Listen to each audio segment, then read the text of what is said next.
Welcome to the space of Zen Stories, where each story is not only for listening, but also for feeling, for letting go, for breathing, and for returning to yourself. In a life filled with pressure, standards, expectations, and endless races, most of us carry the same quiet longing inside to find peace, even if it is only in a single breath, a full night of sleep, or just one moment in which the mind is no longer pulled by anxiety and memories. But peace is not something we gain by holding tight, controlling, or proving anything to the world.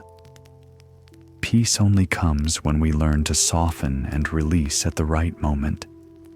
Just like the lake returns to its stillness only when the wind stops stirring. The Zen stories we are about to enter are not mystical lullabies, but mirrors of the mind, where every image, every dialogue, and every awakening leads us to a simple truth. Let go. When we open ourselves to Buddhist teachings through gentle practice, we will realize that peace is not a gift reserved for the future, but the result that appears in the very moment the mind stops struggling. And from that release, sleep will return like a soft rain, nurturing a dry and tired inner land. Now, let your breath become your guide. Let each Zen story become a light, and allow your mind to choose its own path of peace. Because the moment you are ready to release, you will understand. Peace was never gone. You were simply holding too tightly to feel it. And on the journey of letting go, the first lesson is to recognize that nothing truly belongs to us forever, because life always moves under the law of impermanence, outside the control of anyone's hands. In this vast life, people continually seek safety, stability, and order. Most suffering does not come from what happens, but from the belief that everything must unfold according to our desires. Some believe that if they can control others, control the future, control circumstances, and control emotions, life will become peaceful. Yet in the teaching of impermanence, the Buddha clearly stated, all conditioned phenomena change like clouds in the sky. Nothing remains forever. So why do people still hold, fix, and control everything? Why does more control create more inner tension? Could it be that what exhausts us is not life itself, but the effort to bend life into our own design? And deeper than that, does peace come from controlling circumstances or from understanding the inner mind? Let us listen to an ancient Zen story where truth is revealed not through force, but through gentle shifts that can transform the entire way we see life. At the foot of Mount Shogun, covered with silver clouds, where the wind passed through the pine branches like silent sutras of heaven and earth, there lived a Zen master named Ryukin, a man with eyes as still as the autumn lake and wisdom as deep as waters without a visible shore. One early morning, Haru, a young man full of desire to control life, came to the monastery. He had lived with the belief that if he could control everything, he would never be disappointed. He wanted everything to be perfect, from work and time to each flower in the garden, each dish on the table, and even the mood of those around him. The moment something tiny shifted from his plan, Haru's mind tightened like a stretched bowstring, waiting to snap and cause harm. One morning, Master Ryukin said they would go fishing at the lake of Shogun. where the water was so clear that even fallen autumn leaves could be seen deep below. He held an old net full of holes, and Haru could not hide his shock. He asked immediately, "Master, with so many holes, how can this net possibly hold fish?" Rukin simply smiled, without explaining or rushing. He walked down to the edge of the lake and released the net gently, as if placing trust in the breath of the water itself. Each time he pulled the net back, water flowed freely through the torn spaces. Fish slipped through and swam away. Only a few tiny fish remained. Haru's heart grew restless. He stepped forward and repeatedly suggested, "You should replace the net, or at least mend it. You can try another way. If you continue like this, you will not bring any fish back." But the master remained silent, calm as late autumn wind, without worry or urgency. Finally, unable to hold back, Haru burst out, "Master, if you truly want fish, you must do it differently. You cannot just let everything slip away." Rukin turned to him, looking with eyes both kind and deep, as though reaching into the roots of Haru's mind. "Is it the torn net that makes you uncomfortable? Or is it the emptiness inside you that you cannot bear?" Haru stood still. All sounds around faded, leaving only the vast reflection of the lake mirroring his tangled thoughts. The master gently touched the net and said, "Life is like this net. The more you try to keep, fear loss, mend, and fill every space, water will still flow and fish will still swim away. Not everything that comes to you is meant for you to own. Some things appear only for you to experience, appreciate, and finally put down with gratitude and a peaceful smile." Haru whispered with anxiety, "If I don't control, will I lose everything?" Rukin looked at the calm lake, reflecting the sky like a mirror. "If you hold tightly, you only have fear. When you learn to release, you gain the entire lake." In the teaching of impermanence, everything moves: climate, body, emotions, thoughts, relationships, fortune, possessions, opportunities. Nothing is fully under the control of any human being.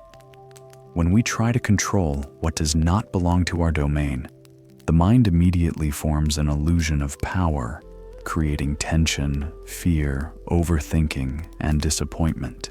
The Buddha taught that the root of suffering does not lie in events, but in how the mind reacts to them. Excessive control is a form of attachment called upadana, clinging. The more we cling, the more we fear loss. The more we fear loss, the tighter we hold. The tighter we hold, the more we lose. In modern psychology, research by Dr. Daniel Wegner shows that the more we try to control thoughts, emotions, or others' behavior, the more stressed the nervous system becomes, creating the paradoxical control effect. The more we try to control, the more control slips away. The ego wants everything to follow its design for safety. Yet wisdom reminds us that true safety comes from mindful flexibility and adaptation. We cannot control others' hearts or thoughts, but we can choose to speak with kindness, compassion, and truth that harms no one. We cannot guarantee that every effort will produce the desired result, but we can plant clean seeds, act with integrity, and allow cause and effect to unfold. We cannot prevent storms or unexpected changes, but we can guard our inner response so the mind is not swept away. We cannot keep anything forever. People come and go, Love changes, circumstances rise and fall, but we can appreciate and be grateful while it remains. When that truth is realized, the mind becomes soft like water, not arguing with life, not resisting what is not ours, not tightening to fit any mold.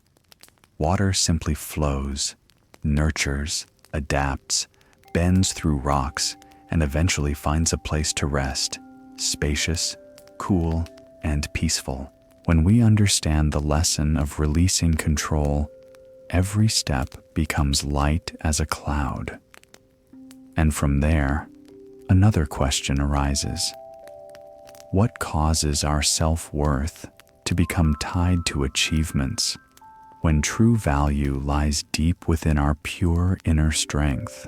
Let us continue exploring that in the next part. Throughout the human journey, there is a question that quietly follows like a shadow beneath the moonlight. Where does true value lie? In the things we create, the achievements that are recognized, or in the inner qualities that few people can see? From a young age, many are taught that they must achieve something to prove they are worthy. Grades, accomplishments, titles, praise, and approval. As they grow older, that worry becomes even more subtle. Success becomes equal to value.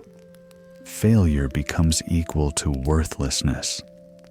Many enter life as if they are participating in a competition that will never announce the results, always trying not to fall behind. Have you ever asked yourself, if I am not successful, then who am I? If no one recognizes me, do I still have value? And have you noticed that the more you try to prove your importance, the more empty you feel?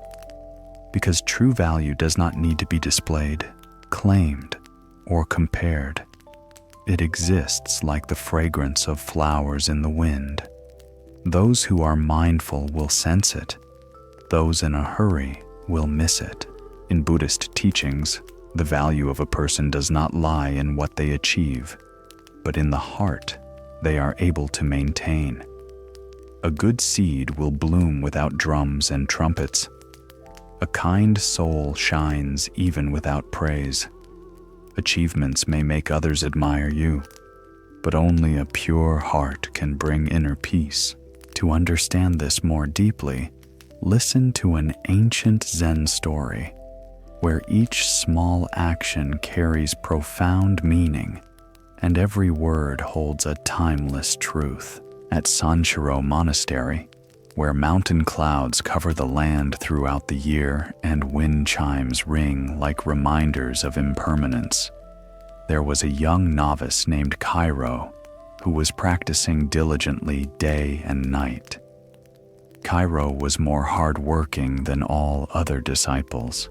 When others were still asleep, he woke early, swept the courtyard twice as much, carried more water, learned scriptures faster, and always attempted to complete every task perfectly.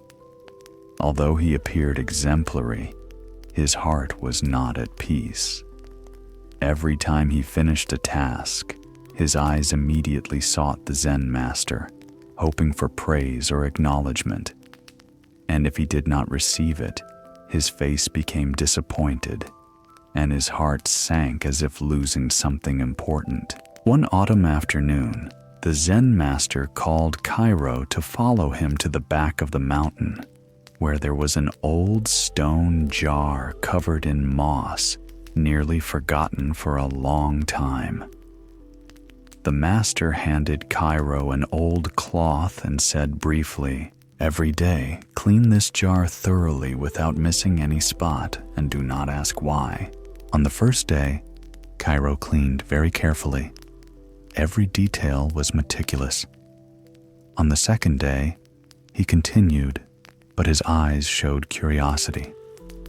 By the fifth day, his enthusiasm noticeably decreased. On the seventh day, he could no longer hold back and gently sighed, "Master, this jar is too old and no one uses it. Why clean it? The master only smiled quietly and said nothing. Cairo continued as instructed.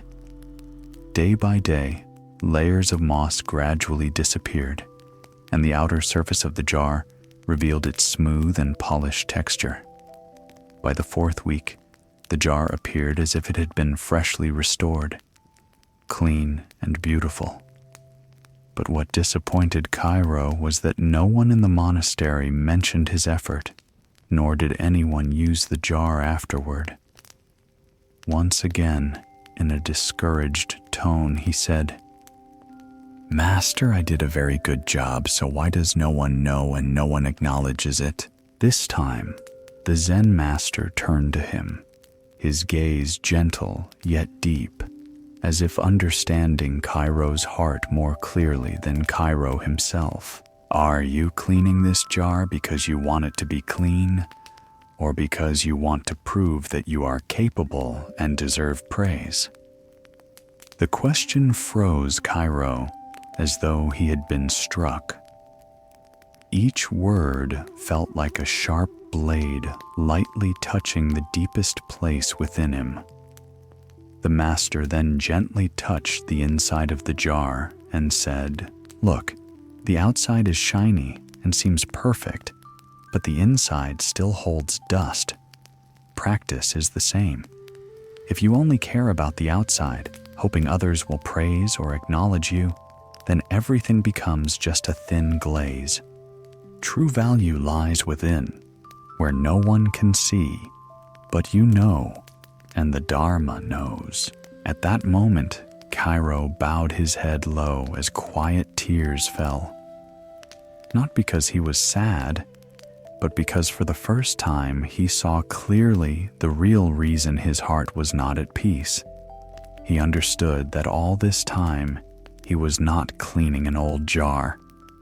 He was cleaning the ego that wanted attention, admiration, and recognition. And at that moment, among the cool mountain winds and the sound of falling leaves, a new door gently opened within Cairo, where spiritual practice begins with truth, not with the eyes of others. Cairo's story is a reflection of a common human mindset. People often confuse value with results. Achievements can make others applaud, but they do not guarantee peace. When value is tied to outcome, the ego becomes fragile like a glass shell, easily shattered by failure or comparison. Buddhist teachings say that all worldly achievements belong to conditioned phenomena. What is formed by conditions will dissolve when conditions fade.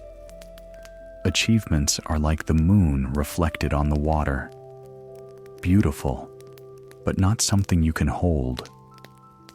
True value does not belong to the gaze of the world, but to the purity of the mind, compassion in action, and wisdom in facing life. In psychology, Professor Kristen Neff calls this self-worth misplacement, placing personal value in the wrong place.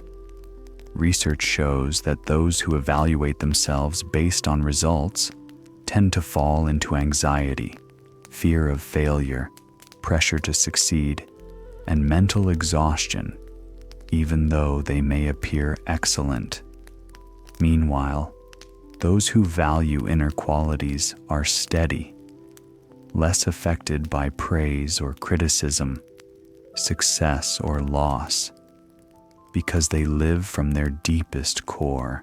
Cherish every step on the path of practice and growth, because the journey is where character, virtue, and wisdom are formed, not the finish line that others only see as the result.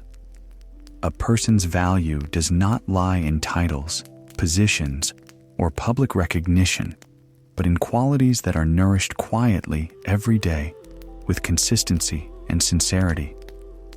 Do everything with a pure heart, because praise only creates temporary happiness, while purity of heart creates lasting peace.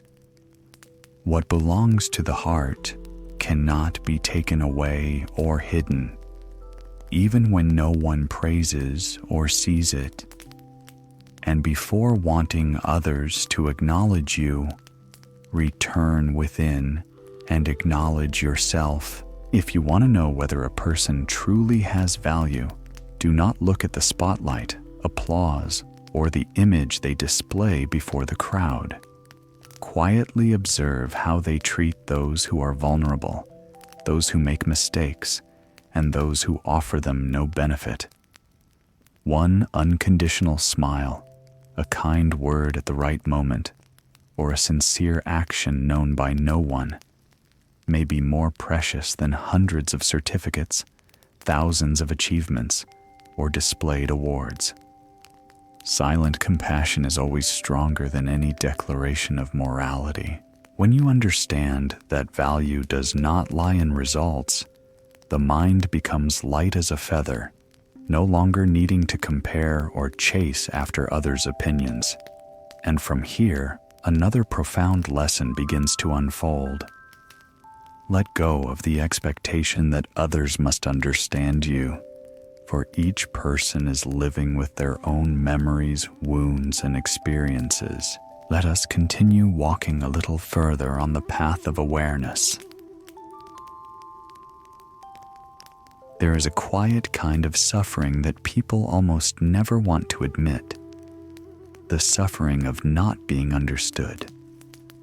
When our words are misinterpreted, when our kindness is taken lightly, when our efforts are overlooked, and when our heart is seen through a distorted lens. From there comes hurt, resentment, withdrawal, or the urge to speak more and more just to prove one's purity. Yet the more we try to explain, the more isolated we feel. The more we expect others to understand us, the more disappointed we become when things still do not go as we hoped. Perhaps each person can only understand this life through their own pair of eyes. Those who have gone through deep wounds may look at life with suspicion, while those who have been loved may see things through a warm light. If so, is it reasonable to expect others to fully understand our inner world when they can only observe our actions? And is it fair to demand that someone understand a kind of pain they have never experienced? In Buddhist teachings, the Blessed One taught, each person is walking within their own karmic conditions. Therefore, expecting someone to understand us completely means expecting something that goes beyond their karma, their circumstances, their memories, and even their level of growth. Expecting others to fully understand us is, in a subtle way, pushing our mind into the net of disappointment. To shed light on this, let us sit quietly and listen to an old Zen story about someone who longed to be understood, yet eventually found unexpected freedom in not needing to prove anything. In the Hisamori mountain region, swept by cold winds and white mist, hidden among ancient pine forests, there was an old Zen monastery where the abbot was seen as a guiding light for lost hearts. That winter afternoon, the eastern wind cut into the skin, and a thin layer of snow covered every stone. A young boy named Aizaku stepped through the monastery gate, exhausted, with eyes that looked as if they had just gone through many sleepless nights. He knelt before the Zen master, his voice trembling more from pain than from the cold. Aizaku shared, choking up, that he had always lived sincerely, always wished good for others, and never intended to harm anyone. Yet in return, people looked at him with suspicion. When he helped, they assumed he was calculating benefits. When he was quiet, they judged him as cold and distant. When he spoke the truth, they labeled him rude and lacking tact. And when he simply wanted to be genuine, they called it deceit. Aizaku lowered his head and sighed. as if his soul had reached the limit of what it could endure. I don't know what to do so that others will understand that I truly do not mean any harm. The Zen master listened, neither rushing to offer advice nor comforting him with empty words. He simply nodded gently and led Aizaku through the forest path, along a mossy trail to an ancient cave deep in the mountains. Inside, the darkness was so dense it seemed to swallow all light, making it hard to tell where the air ended and the void began. The master said, "Go inside and explain to your shadow that you are a good person." Aizaku was taken aback, but he obeyed. In the freezing darkness, his voice sounded like a thin thread of sound stretched across the emptiness. "Shadow, I truly live with sincerity. I do not wish to hurt anyone. I want to bring good to others." But the only response was an echo that came back, distorted and twisted, sometimes like mocking laughter, growing more chaotic over time. The fragments of sound that returned no longer held their original meaning, sounding like accusations he had once heard from the world. The more Aizaku tried to speak clearly, the harsher the echo became, until he finally collapsed, tears falling in the dark. "I can't make it understand." The master stepped forward, his voice as light as the wind. "Because the shadow only reflects what it receives, nothing more, nothing less. It doesn't know who you are.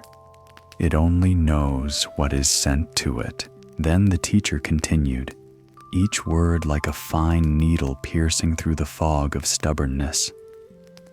"In life, your wish for others to understand you is like your wish for the shadow in this cave to understand you.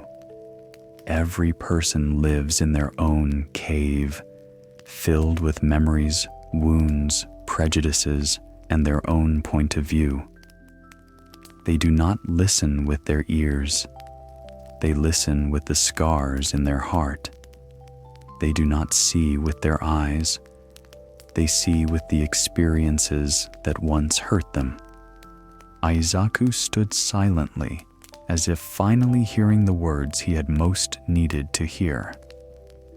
The Zen master ended his teaching with a long breath, warm like a bed of coals in the winter night. A wise person does not try to prove that they are right. A mature person does not need everyone to understand them. When your heart is upright, your actions are correct, and your compassion is full, other people's understanding no longer determines your value. The cold wind continued to cut across the forest, but in Aizaku's heart, a door seemed to open. A place that no longer needed to be seen, only needed to be bright from within. The story above reflects a deep truth.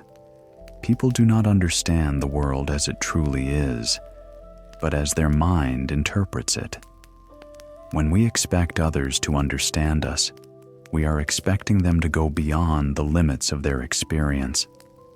Each person carries within them unhealed wounds, habits from the past, distorted memories, and beliefs formed by their own environment.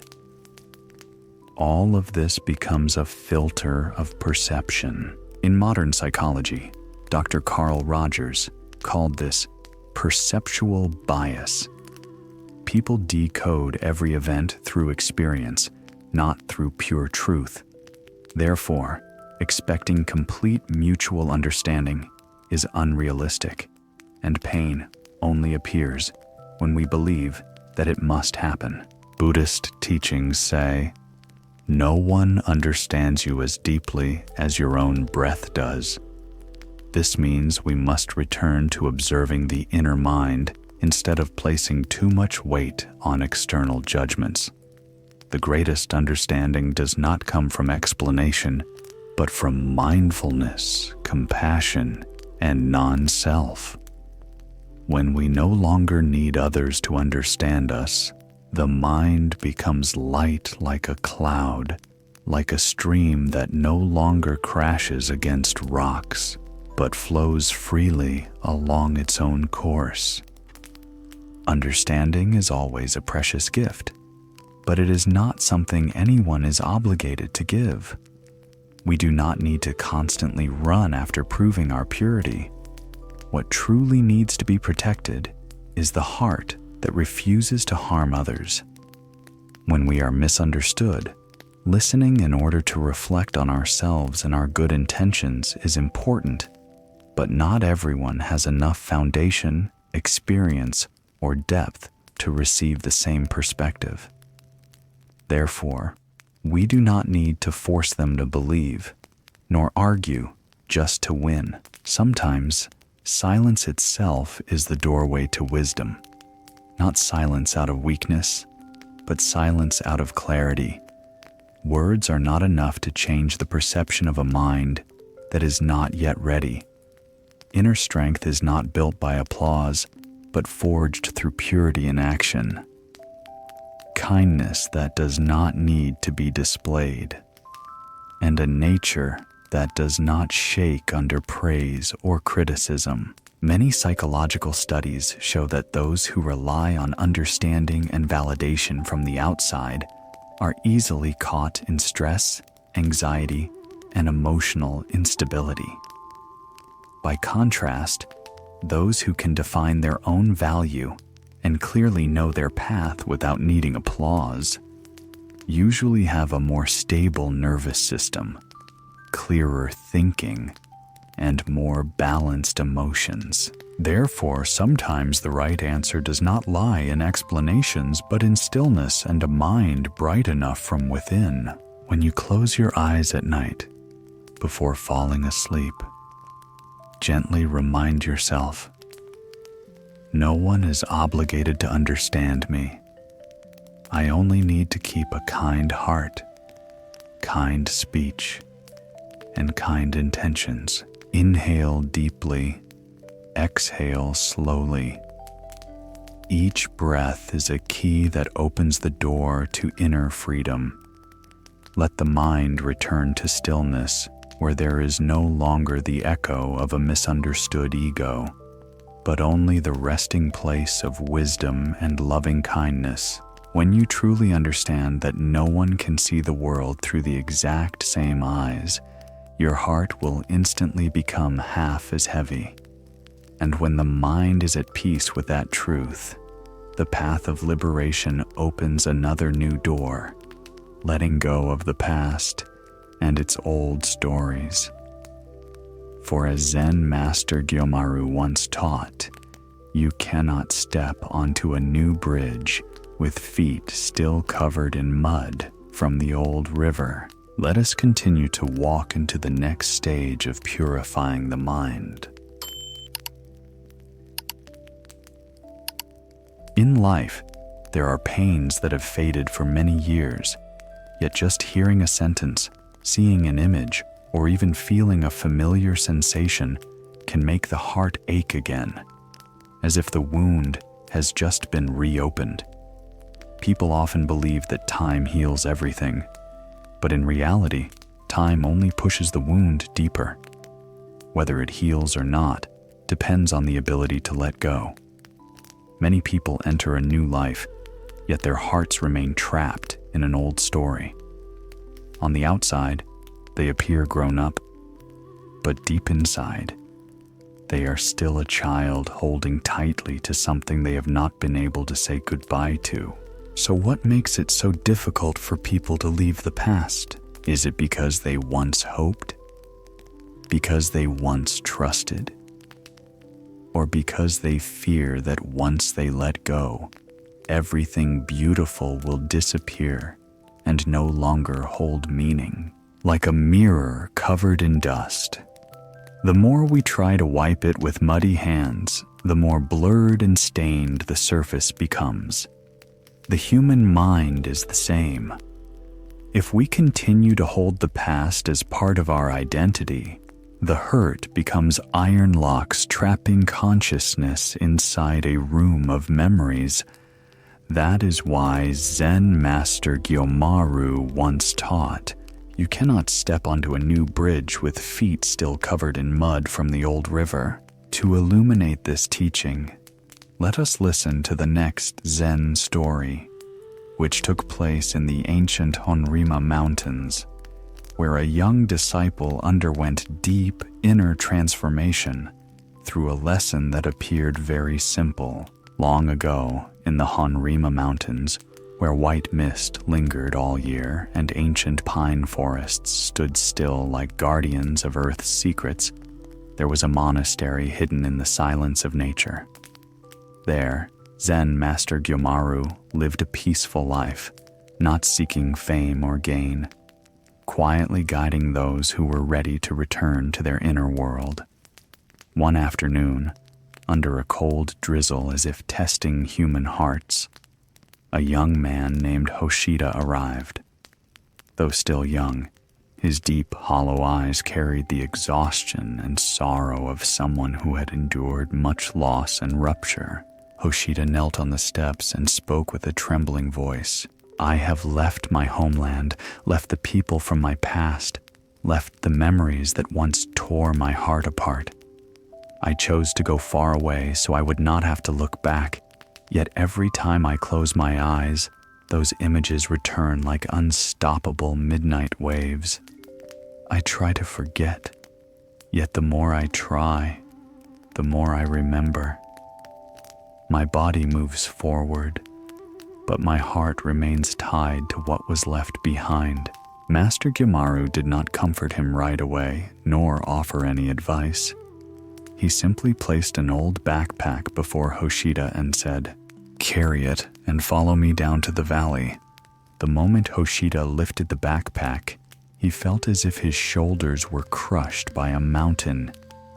Yet out of respect and a desire to find the answer to his suffering, he persisted and followed the master.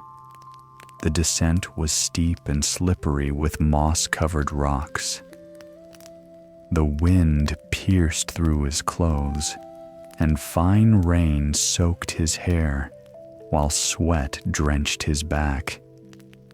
Every step was a battle between body and mind. Midway, he nearly collapsed.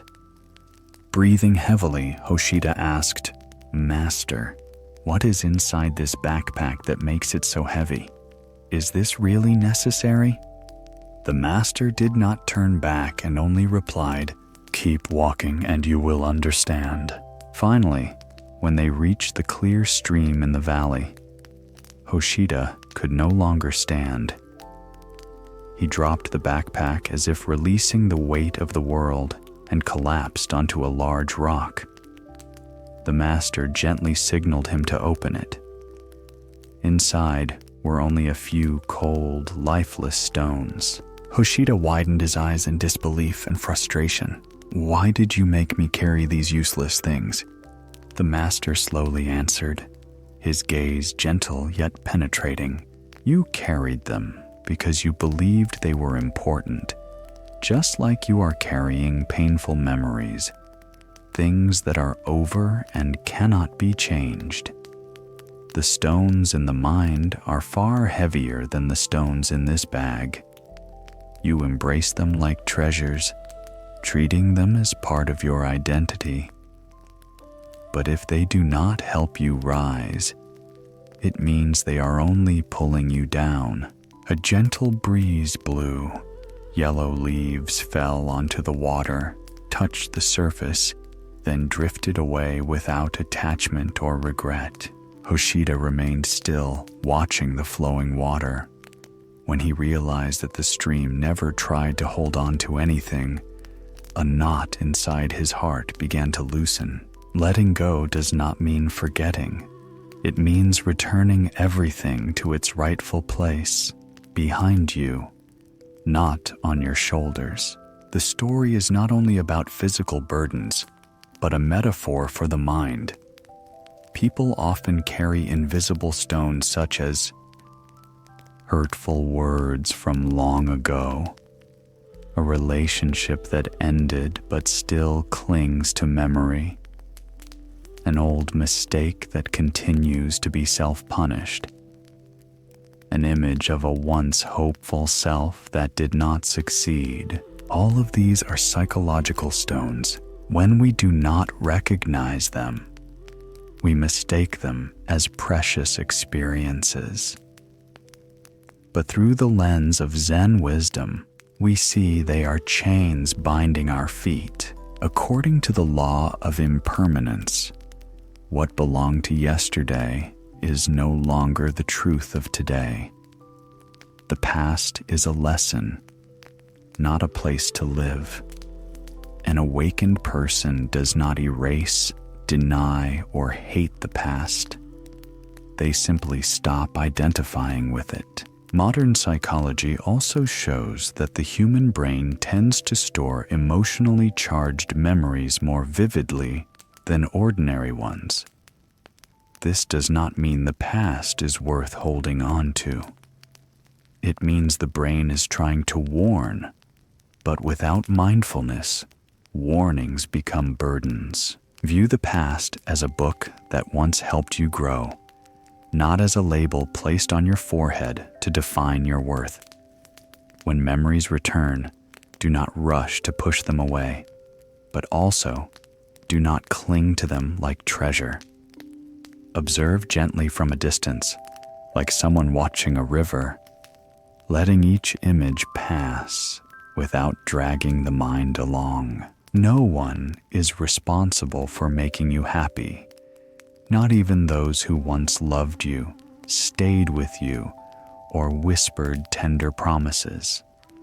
Happiness, peace, and inner freedom can only bloom from a heart that knows how to care for itself and honor its own worth.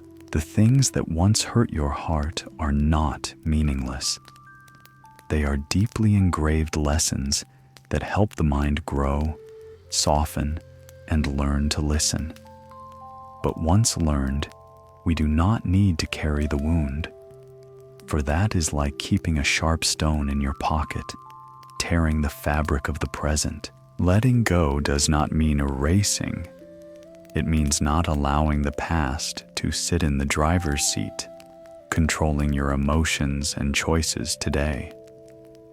With mindfulness, those memories are no longer chains, but seeds of wisdom, helping you walk more firmly and freely.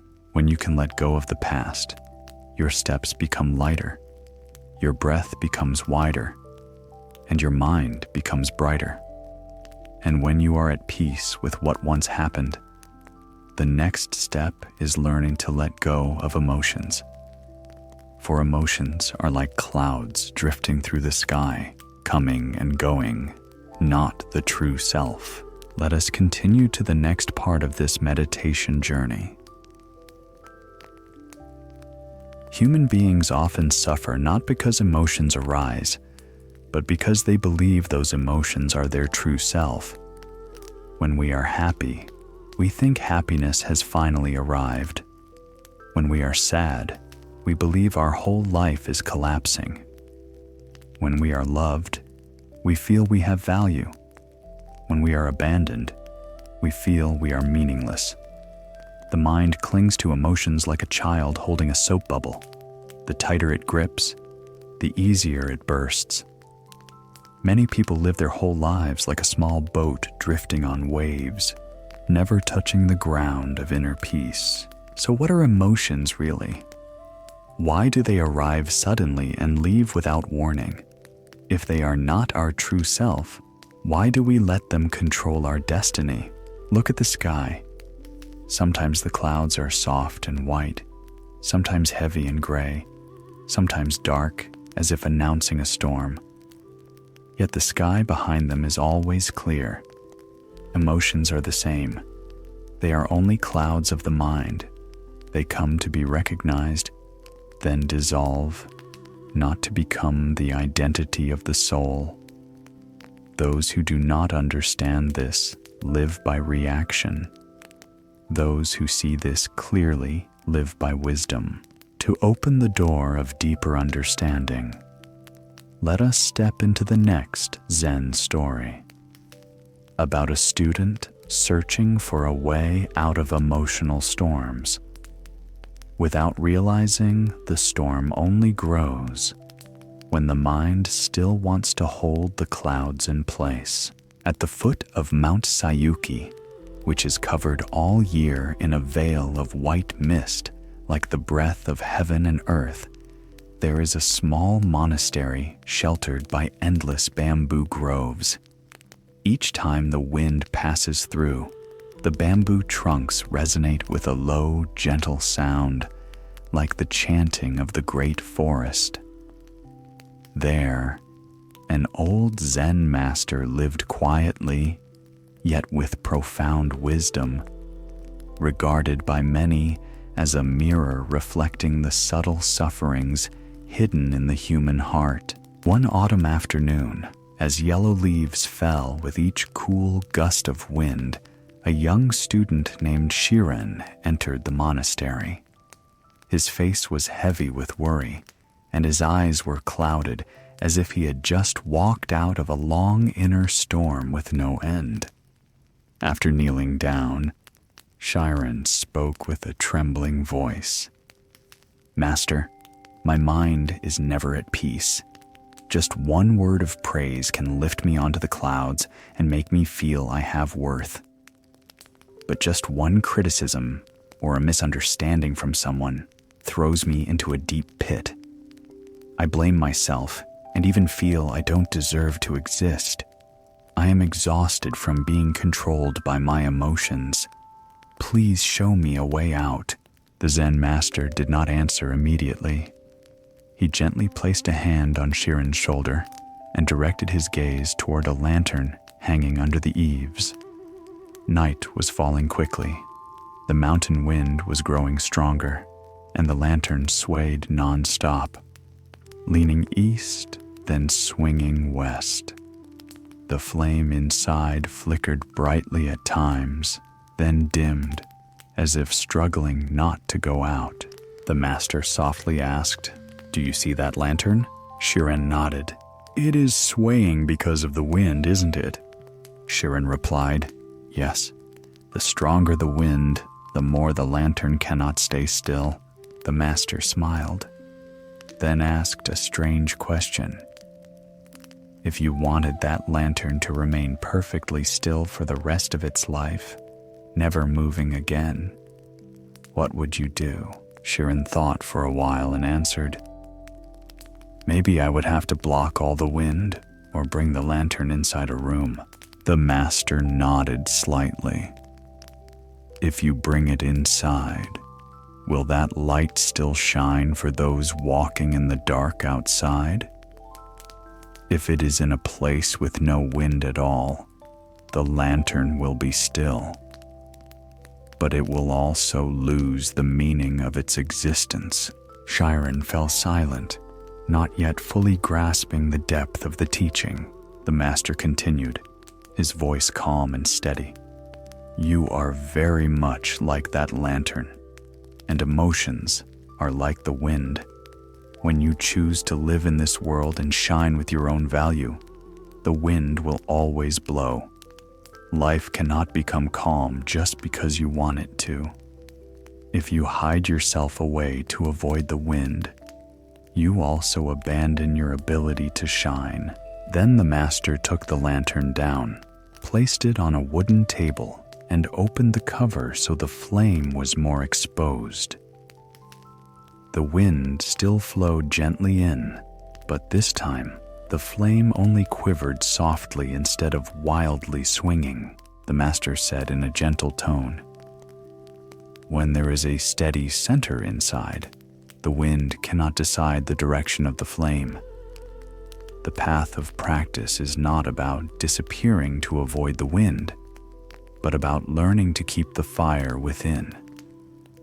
You must become the flame, not the lantern that is controlled by the wind."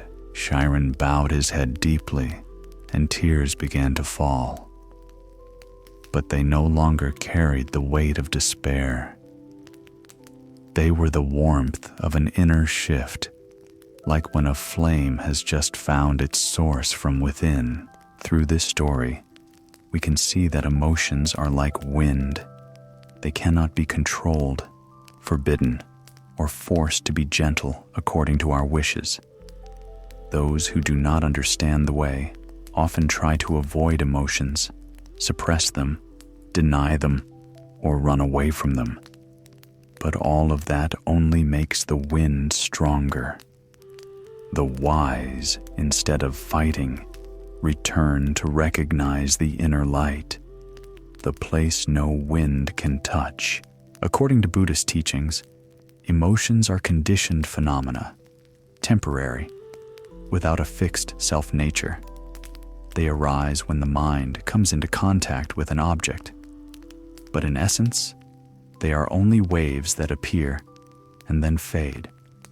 Suffering only forms when the ego clasps onto those emotions and calls them mine. This is who I am. I must be like this. Modern psychology also shows that emotions persist not because they are inherently strong, but because people add stories to them, attach meanings, and replay them in their thoughts.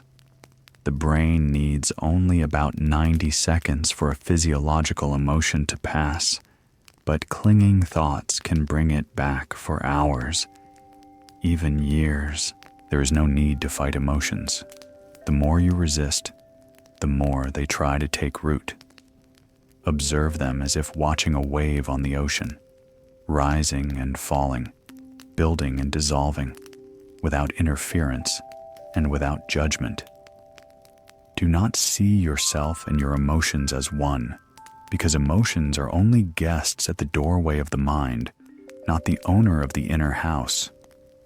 When you are happy, do not try to hold on tightly, because happiness is fragile by nature.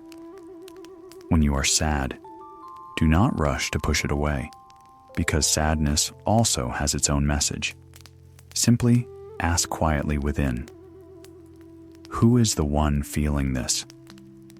That question is like a bell of awakening, calling the mind back to a place of peace instead of being swept away by reactions. Live like the sky, so vast that no cloud can fully occupy it. Whether it is soft white clouds or dark storm clouds, all pass through without ever touching the sky's true nature. And to apply this in daily life, whenever emotions arise, just pause and take 3 deep, complete breaths. Place your attention on the breath moving through your body, instead of letting the mind chase the story of your thoughts. The breath always exists in the present moment. Thoughts belong only to memory or imagination. Returning to the breath is returning to the inner one, who is truly in charge. When you lie down before sleep, let your mind return to the breath. Do not drag the stories of the day into your dreams. See every emotion as clouds at the end of the day, soon to be carried away by the night wind. Practice silently saying within, emotions are not who I am. I am the one who observes. The breath will become a bridge, leading the mind into relaxation, helping the body soften and enter a peaceful sleep, no longer pulled by emotional waves that ended long ago, but are still being summoned by the mind. When you understand that emotions are only clouds, not the sky, the path of liberation is already halfway open. But there is still another illusion that prevents many from reaching true peace. The illusion that happiness lies in tomorrow, just as Zen Master Hanok once reminded, the lotus blooms right in the mud. It does not wait for the water to clear. Most people are living with an invisible belief. Happiness will come later, when they achieve what they are hoping for, when their big goals are completed, when they meet someone worthy, when they have the ideal home, when everything becomes favorable, when they have enough financial security, when body and mind are at peace. Then happiness will finally begin. But the paradox is this: when they have not reached what they want, they postpone happiness. And when they finally achieve it, they worry about losing it or desire something greater. Therefore, happiness is never actually lived. It is only imagined.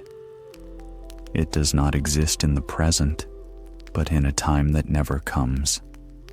Tomorrow. What is tomorrow?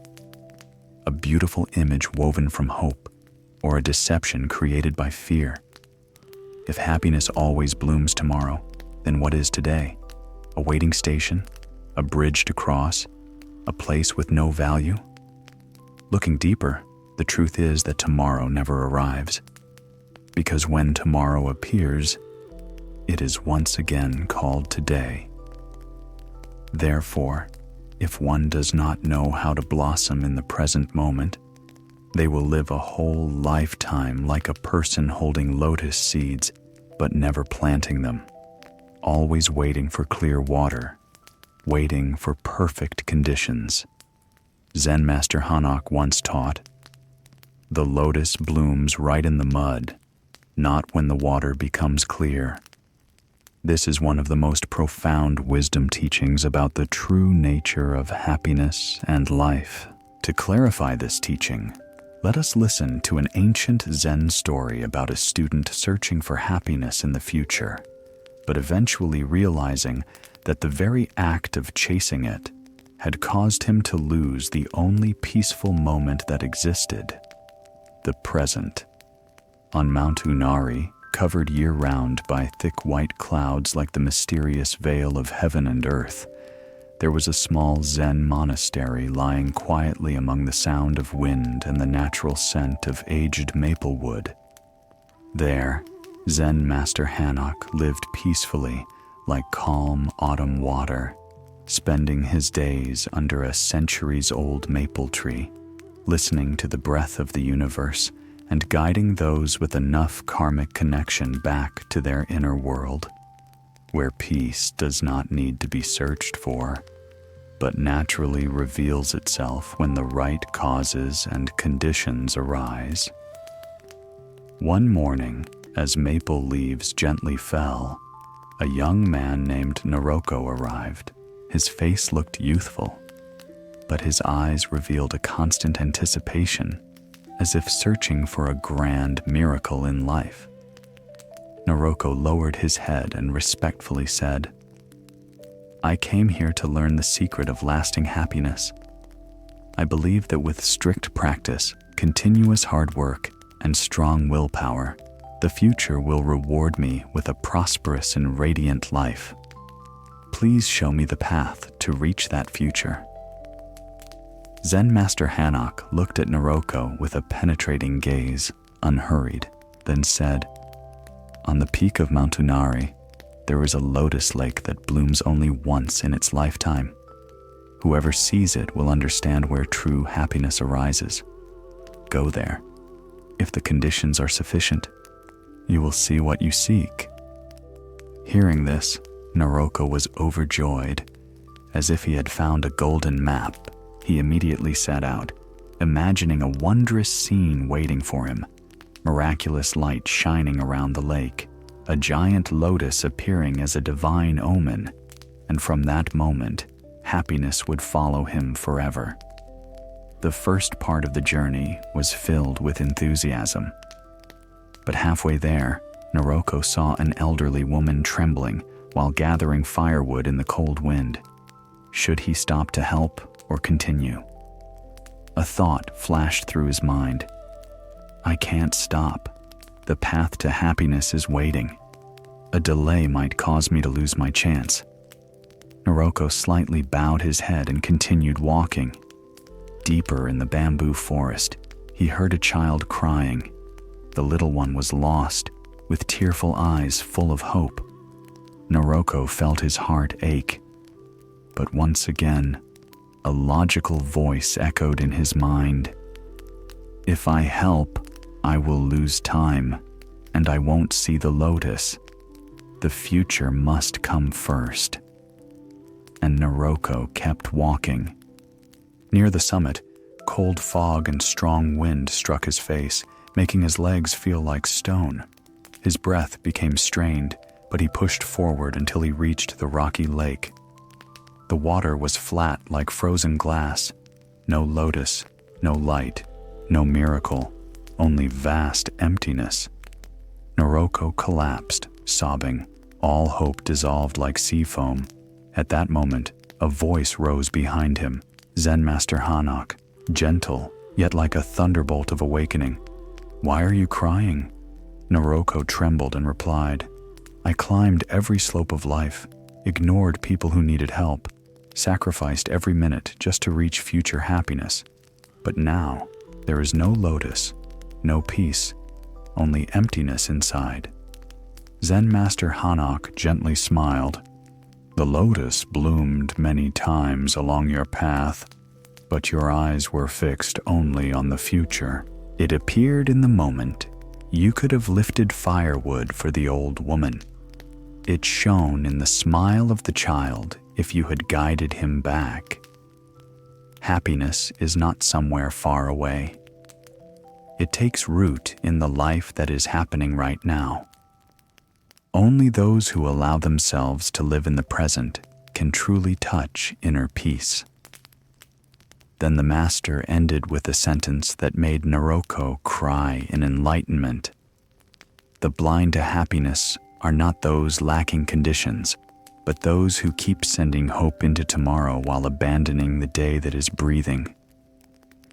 Naroko knelt down, crying, no longer from despair, but from newly awakened clarity.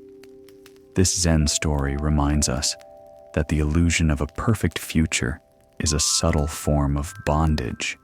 It wears the clothing of hope, but contains the fear of not being enough. When the mind is not spacious enough to rest in the present, happiness will always be pushed away. When the mind is not bright enough to see the value of this very moment, life becomes an endless chase. Buddhist teachings say, everything is happening in this moment, not in another moment.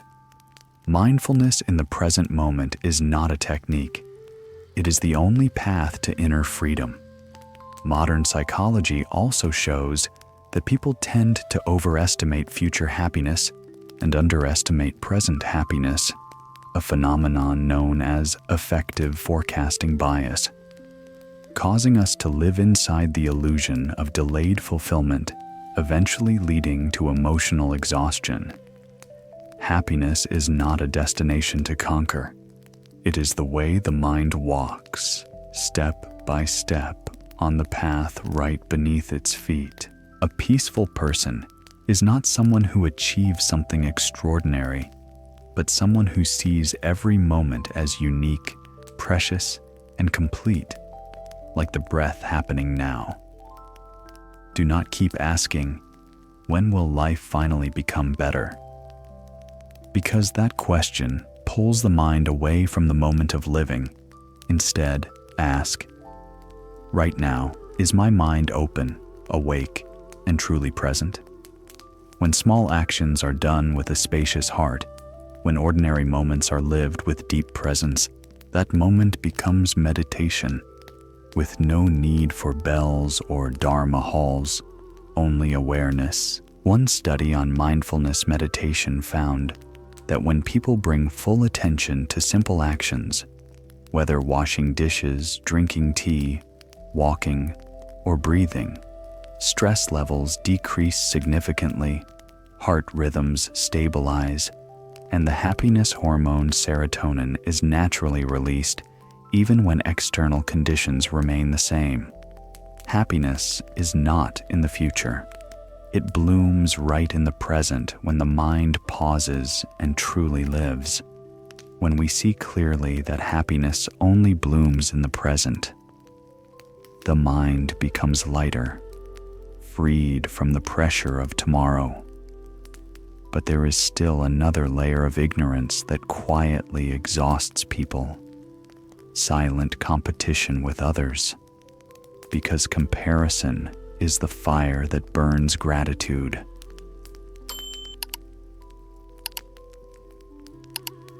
In life, there are forms of suffering that do not come from events, losses, or failures, but from seeing others as better than ourselves. People do not hurt simply because they lose, but because someone else wins. They do not suffer just because they lack something, but because they fear others have more. Even when they appear calm on the outside, many secretly compare on the inside. Who is more capable? Who is more beautiful? Who is more loved? Who is more successful? Who is more recognized? Why is it like that? Because deep in the mind, people carry a hidden fear. If someone is better than me, I will be less valuable. That feeling seeps in like a small flame under the ashes. It seems harmless, but just one breeze of comparison, insecurity, or ambition can make it flare up and burn away all inner peace. The paradox is this: the more a person compares, the emptier the mind becomes. The more a person is grateful, the fuller the heart feels. Look at a garden. Each flower has its own time to bloom. No flower fights for sunlight, yet each one gives off its own fragrance. No lotus wants to become a cherry blossom, and no cherry blossom wants to become a peony. Only human beings try to become a different version of one another. So what makes the comparing mind such a source of suffering? How can we step out of this invisible competition that quietly wears down our inner strength? To understand more deeply, let us enter an old Zen story, where truth is revealed through experience, not through argument. In the wide plains of Mizuta, stretching with vast open fields, there was an ancient Zen monastery resting silently under trees whose yellow leaves fell with the seasons.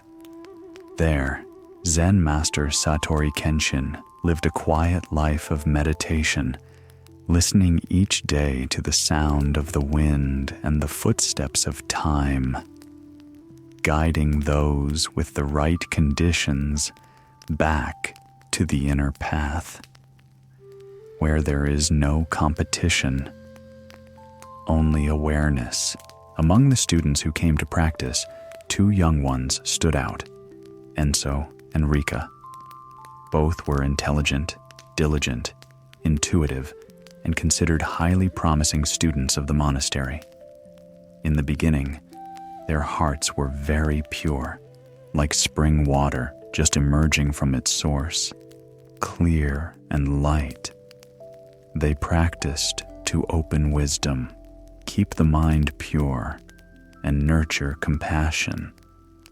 But over time, when they happened to see the other being praised by the master, a tiny seed, very small and hard to detect, began to sprout deep inside them. I must surpass that person. From then on, their practice slowly shifted. From practicing to clarify the mind, they began practicing to win. From opening their true nature, they shifted into comparing to be better than the other. Neither of them realized that at that very moment, they had lost the most precious thing of all: the serenity of a practitioner. One day, Zen master Satori Kenshin gave each of them a simple clay cup and said, "Place this cup under the sunlight every day and observe what happens.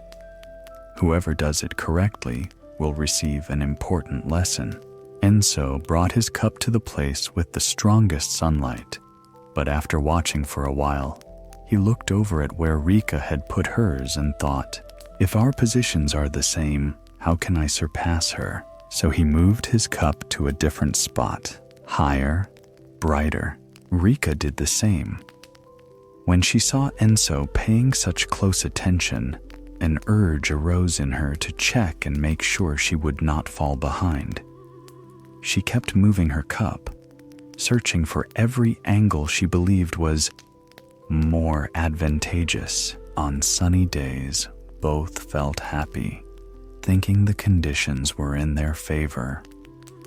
On cloudy days, they worried that the other might find a better way. For an entire month, although they followed the master's instruction, they were not truly observing the cup. They were observing each other. Neither of them touched the peace that comes from simple practice. Their inner worlds grew tighter, like strings on an instrument pulled too hard. When the time was up, the master called them in. He asked, "What have you learned?" Enso eagerly described how he found the spot with the strongest light and adjusted things to be better than the person next to him.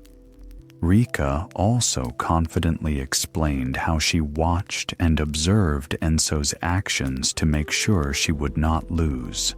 The Zen master silently pointed to his own cup, placed right there in the meditation hall. Never moved into the sun, never shifted around.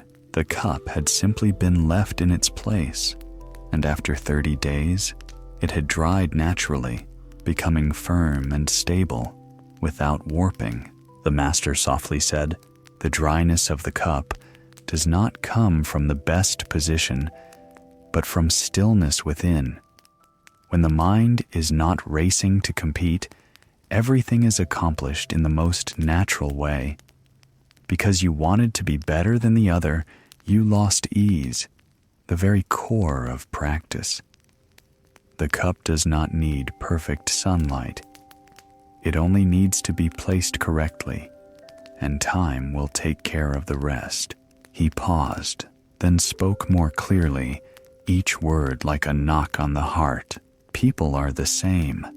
No one needs to be like anyone else. No one needs to defeat anyone. They only need to return to their true nature, and everything will naturally become steady. In that moment, Enso and Rika bowed their heads, tears falling down their cheeks. They realized that their competitive minds had made their hearts as dry as soil overexposed to the sun. Not firm, but brittle and easy to break. And that lesson would stay with them for the rest of their lives. On the path of practice and in the path of life, the one who runs the fastest is not the true winner. The one who keeps a peaceful heart until the end of the journey is. The message of this story is not only for spiritual practitioners, but for anyone who is trying to find a better position in life through comparison. Comparison is a form of attachment and illusion because it is based on a distorted way of seeing. Borrowing someone else's measuring stick, living under the gaze of the outside world, valuing yourself using standards that are not truly yours. Buddhist teachings point out, each person carries their own karma, their own conditions, their own capacity, their own temperament, and their own path. To compare is to take someone else's frame and force it over your own life, forgetting that the orchid does not need to bloom like the rose, and the rose does not need to resemble the lotus. In modern psychology, there is a phenomenon called the social comparison trap. When a person compares themselves to others, whether they win or lose, the mind still loses its balance. Winning gives rise to arrogance. Losing gives rise to inferiority. Both prevent the inner world from resting in peace. Even when you see someone else's light shining brightly, do not use it to deny your own worth. Their success is not a ruler to conclude that you are lacking. It is simply proof that every seed can bloom at the right time. The most important part of growth is not surpassing the person next to you, but surpassing the older version of yourself that once made you doubt your own value. When you meet someone talented, see them as a favorable condition that helps you learn and expand your view, instead of seeing them as an enemy to defeat. When you see someone being loved, do not let jealousy make your heart small and cramped. See it as a sign that love still exists in this world and that you too are worthy of receiving it when your heart is open enough. Gratitude for what you already have is the solid foundation of inner peace. Not everyone who is richer, more capable, or more famous is happier than you. Happiness comes from the ability to see value in the simplest things: your breath, your home, the people who are still beside you, and the chances you still have to make things right tomorrow. One psychological study shows that when people write down 3 things they are grateful for each night, the brain begins to activate positive hormones and reduce activity in the areas related to negative comparison, regions directly tied to feelings of inadequacy and low self-worth. That is how you strengthen your inner power instead of burning it away by competing with the world. When you see that you do not need to defeat anyone, your mind will begin to soften, widen, and feel lighter. But there is still another illusion that makes people turn everyday conversations into battlefields: the need to always be right. Because truth does not need to win, it only needs to be lived. In life, many people live under an invisible pressure: the pressure to be right, to win, and to prove that their perspective is the correct one. They may remain calm when losing money, losing opportunities, or even losing certain relationships, but they cannot bear being considered wrong, misunderstood, or unacknowledged. Some arguments seem to exist for the sake of finding the truth, but in the end, they only aim to determine who the winner is. And many times, a single sentence, a small disagreement, or even a harmless opinion becomes the spark that burns down what used to be a warm relationship.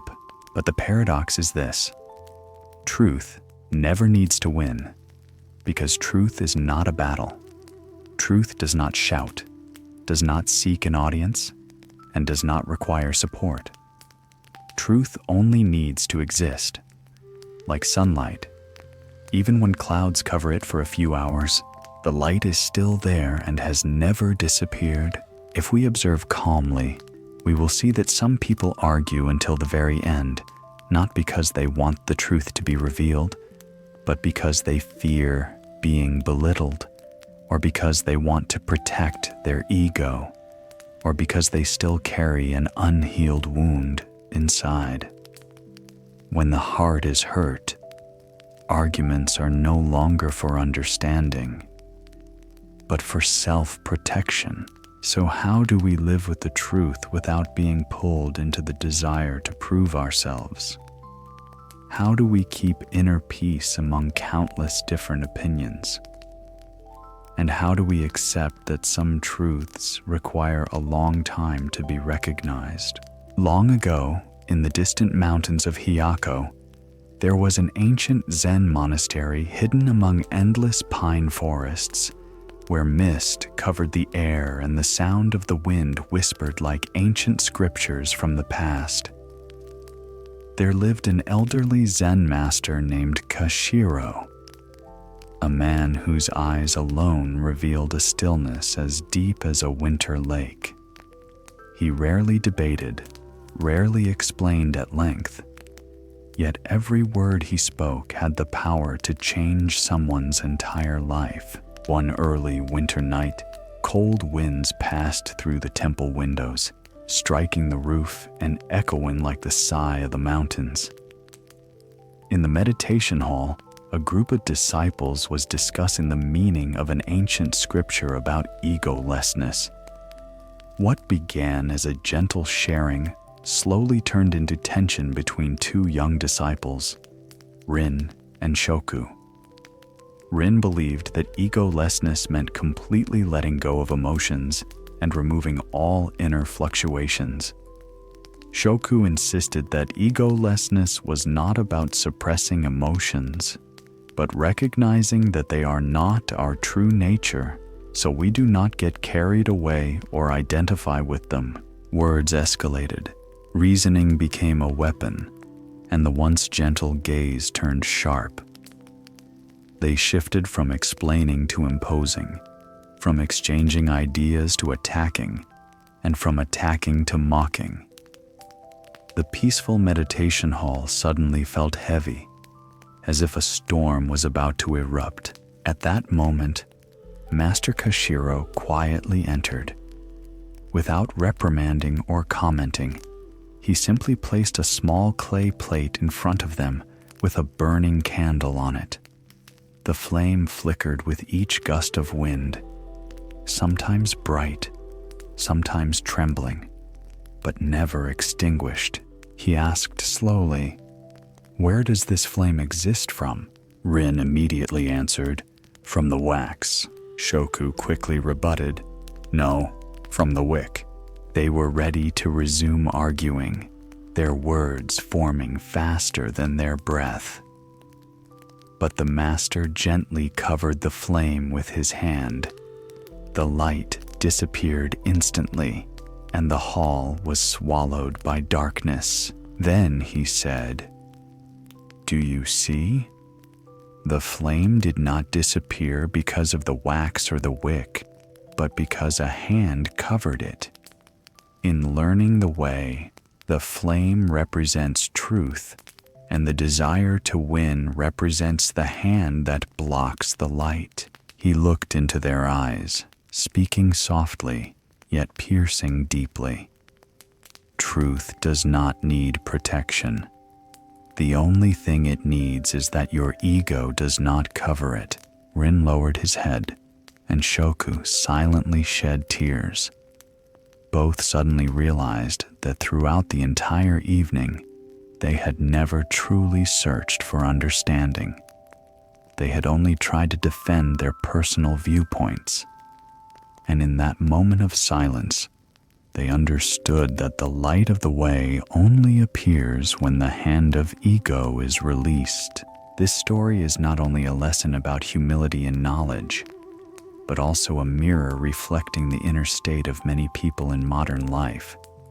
When the heart still fears being ignored, overshadowed, abandoned, or judged, the ego immediately rises for protection. Arguments become a method of proving value rather than a path to finding truth. In Buddhist teachings, the root of the desire to always be right is arrogance, one of the chains that bind the mind. Arrogance causes confusion between what is truly right and what aligns with personal preference, between real understanding and the need for acknowledgement. When the mind lacks inner security, people seek victory as evidence to soothe their inner instability. Modern psychology also confirms that when a person feels unsafe, the brain activates its defensive regions, causing strong reactions when personal views are challenged. This reaction does not come from knowledge, but from unhealed emotional wounds. To find peace, one must learn to let go of the need to always be right, especially when discussing matters within close relationships. In life, not everything needs to be won or lost.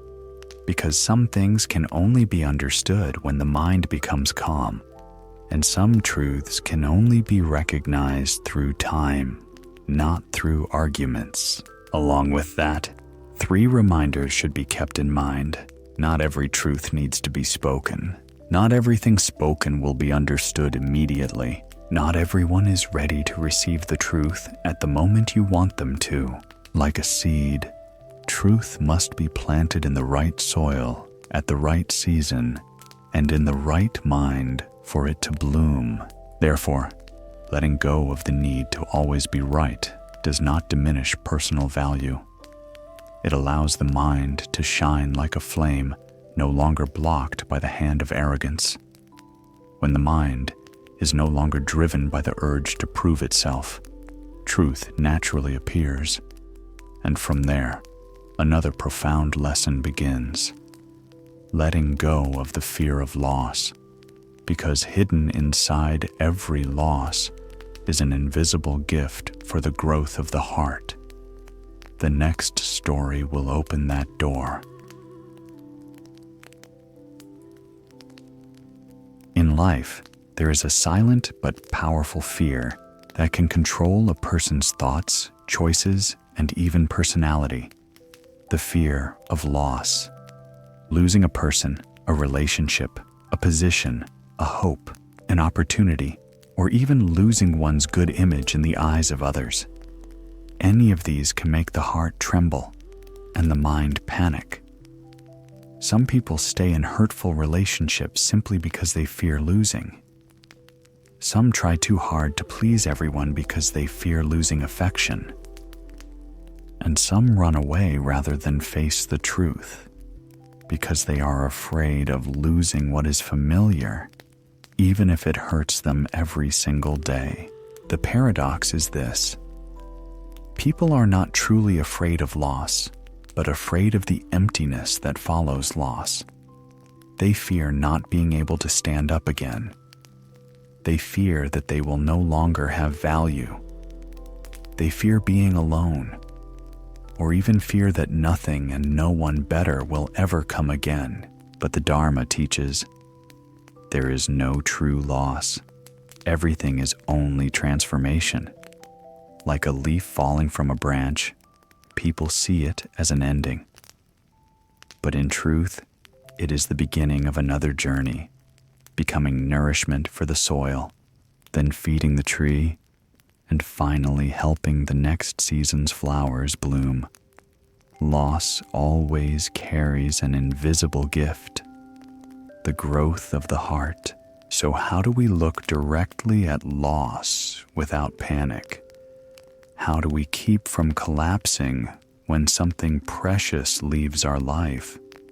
And how do we believe that within what appears to be an ending, a new seed of life is silently sprouting? Long ago, in the cold mountains of Isan, where white clouds floated all year long, there was a small Zen monastery hidden in the mist, where each step felt like touching the stillness of time.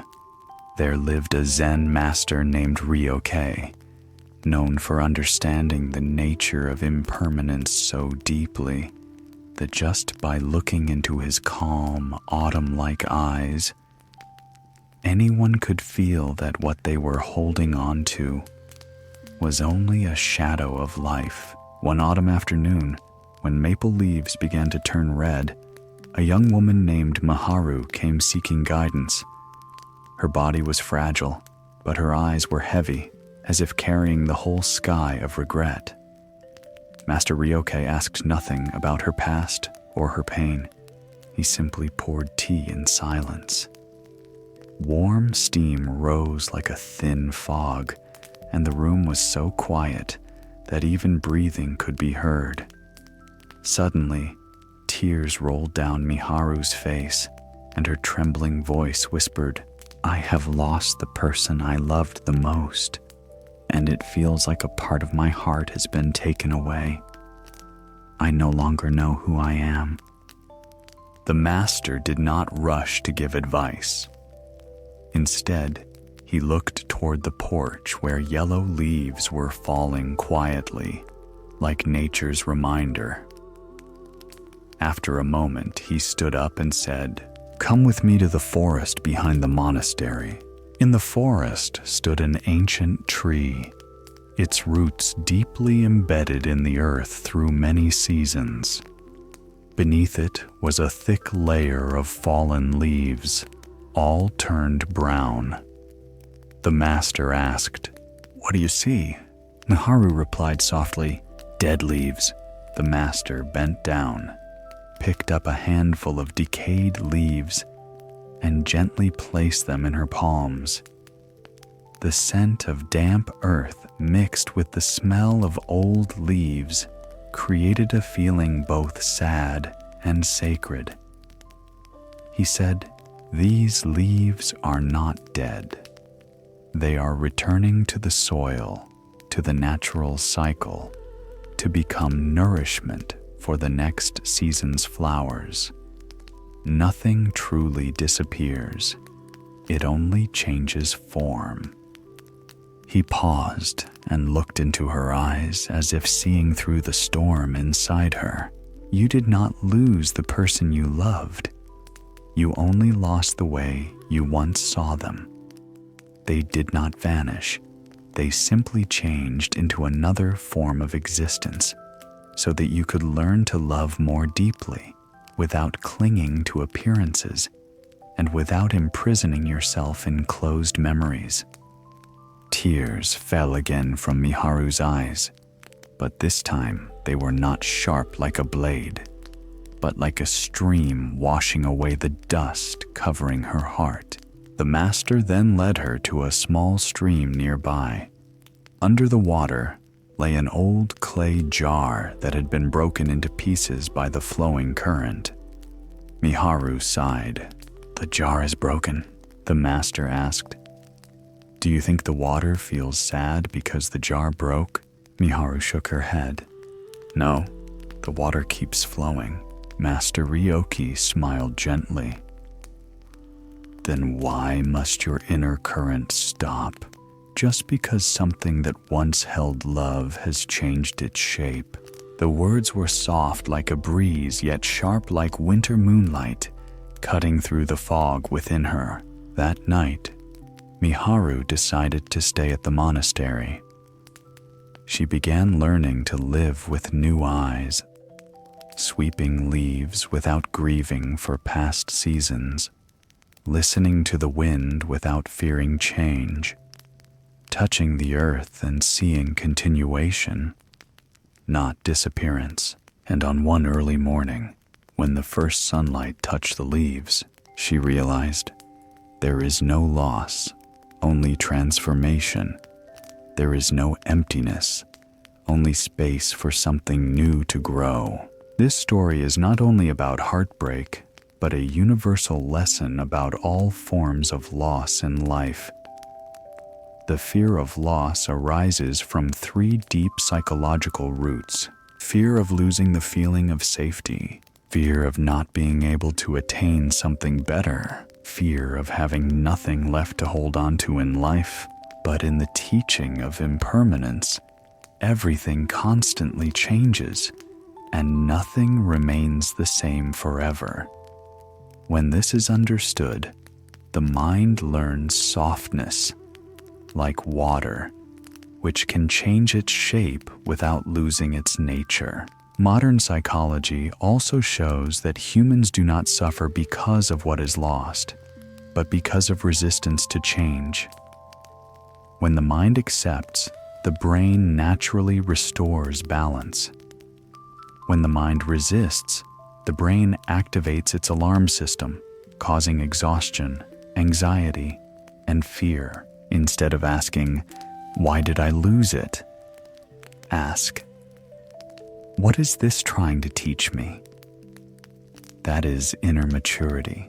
In life, when something precious leaves, instead of trying to pull it back, consider it a sacred message from destiny, telling you that the old journey has completed its task. every loss may carry a gift. Losing a relationship, learning boundaries and self-respect, losing an opportunity, learning deeper preparation, losing something familiar, learning adaptability, losing an image, learning authenticity, and sometimes what seems like loss is actually the doorway to karmic transformation, opening a new path of better fortune. Neuroscience shows that those who face and accept loss develop the brain regions responsible for emotional intelligence, helping them become stronger, wiser, and more compassionate in the future. When we truly understand that loss is simply part of the growth journey, the mind no longer clings to what must leave. And from here, another greater lesson emerges: letting go of relationships that continuously drain the heart. Because compassion is not sacrificing to the point of losing inner peace. Let us continue into the next part to understand this more deeply.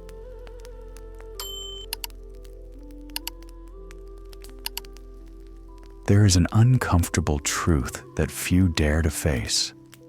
Not every relationship that lasts is a relationship worth keeping, and loving or caring a lot does not guarantee you can save a soul drowning in its own darkness. People are often led by a belief that as long as they are good enough, kind enough, selfless enough, forgiving enough, the other person will eventually change, and one day come back grateful, loving, and appreciative. But in the Dharma, reality does not unfold according to that expectation. There are relationships where the more you invest, the more you are hurt, the more you hold on, the more drained you become. The more you persist, the more you lose yourself. And sometimes, leaving is not abandonment, but the completion of the spiritual lesson that karma has assigned to you. If you look deeply with the eyes of meditative insight, you will see there are two kinds of relationships: nourishing relationships and draining relationships. One kind makes your breath feel wider, your gaze warmer, your mind more at peace. The other keeps you constantly on guard, afraid and tense, always trying to prove you are worthy. Some relationships, when they end, leave an empty space, but that space allows the heart to come back to life. And some relationships still outwardly exist, yet the heart has long since died, like a flower that has been drained of all water, but is still forced to keep its shape. The greatest paradox is this: people with compassionate hearts are often those who find it hardest to walk away, because they believe they are responsible for healing every wounded soul they meet. But the Buddha taught, healing only happens when the heart has a stable ground. You cannot grow lotus on top of fire, and you cannot plant peace in a place that has no intention to receive it. Compassion is a source of light, but inner peace is the root. If you let compassion burn away your peace, then it is no longer true compassion, but attachment disguised as kindness. So how do you know which relationships should be continued with love and which must be released with mindfulness? And how do you leave without carrying resentment with you? The answer lies in an old Zen story from the mountains of Shirakami. At that time, in a small Zen monastery on a snowy mountainside, where simply stepping inside was enough to feel silence entering your breath, there lived a Zen master named Kaizen, known not for judging people by their words or actions, but for looking straight into the root of their mind, where truth and falsehood could no longer hide. One freezing morning, as the wind spun flakes of snow into gentle spirals, a young disciple named Satoru came to see him. His face was gaunt, dark circles under his eyes, his shoulders always slumped, as if carrying a burden no one else could see. When he met the master, he choked up. "I have a friend I always want to help, to save, to stay beside. But the closer I stay, the more anxious I become, the more worried, the more afraid of losing them, of being abandoned. I don't dare leave, because I am afraid they will think I am heartless. But if I keep staying, it feels like I am losing myself a little more every day." Master Kaizen did not respond with an immediate answer or an analysis of his pain. He simply motioned for Satoru to follow him. They walked to an old moss-covered well behind the monastery. Without a word, the master dropped 2 dry leaves into the well. One leaf spun lightly and fell straight to the bottom. The other got stuck against the side, hanging there, neither falling nor escaping. The master asked, "Which leaf do you think suffers more?" Satoru looked for a long time, and a glimmer of understanding began to appear in his eyes. He answered, "It's the one that's stuck." The master nodded slowly. The leaf that falls to the bottom has completed its journey, but the leaf that is stuck has to endure being halfway between letting go and holding on, neither moving forward nor going back, so its suffering is many times greater. Relationships that keep you stuck are like that leaf. You cannot leave, but you also cannot truly be there. That is the very root of suffering. Then the master led Satoru to a candle burning in the meditation hall. The flame was small but bright, flickering like the heartbeat of consciousness. Kaizen placed his hand near the flame and asked, "If you want to keep this light, how would you protect it?" Satoru thought for a moment and replied, "I would let it burn naturally and not touch it." The master smiled. "Exactly. The flame exists only when it is allowed to be a flame. Love is the same. It only lives when it is free. If you try to hold it with fear, the flame will go out, and before it does, it will burn your hand. In the same way, you cannot keep someone by using tears, sacrifice, or fear, only by the freedom within each person." The pain inside Satoru began to soften, but the master continued to lead him to an old tree with a large trunk and many broken branches. He touched the tree and said, "A broken branch is not a sign that the tree did not love it. It is a sign that it no longer fits the flow of sap. The tree has to send nourishment to the parts that can still grow. That is not selfishness. It is the wisdom of survival. If you keep pouring your life into a dead branch, it is you who will wither." That night, Satoru meditated for a long time. By dawn, with dew still clinging to his hair and clothes, he came before the master and bowed deeply. "I understand now. Loving someone does not always mean staying. Leaving sometimes is a way of protecting both sides. Not to run away, but to give each person a chance to live true to their own nature." Master Kaizen replied gently, "Love cannot stand alone. It must walk together with wisdom. Without wisdom, love becomes a chain." From then on, Satoru learned to love without clinging, to help without forcing, to be present without losing himself. The story does not end with who was right or wrong, but with the awakening of someone who learned to protect their own heart. Because only a peaceful heart can truly love with genuine compassion. From the perspective of the teachings, The Buddha taught that the root of suffering is not love itself, but craving inside love.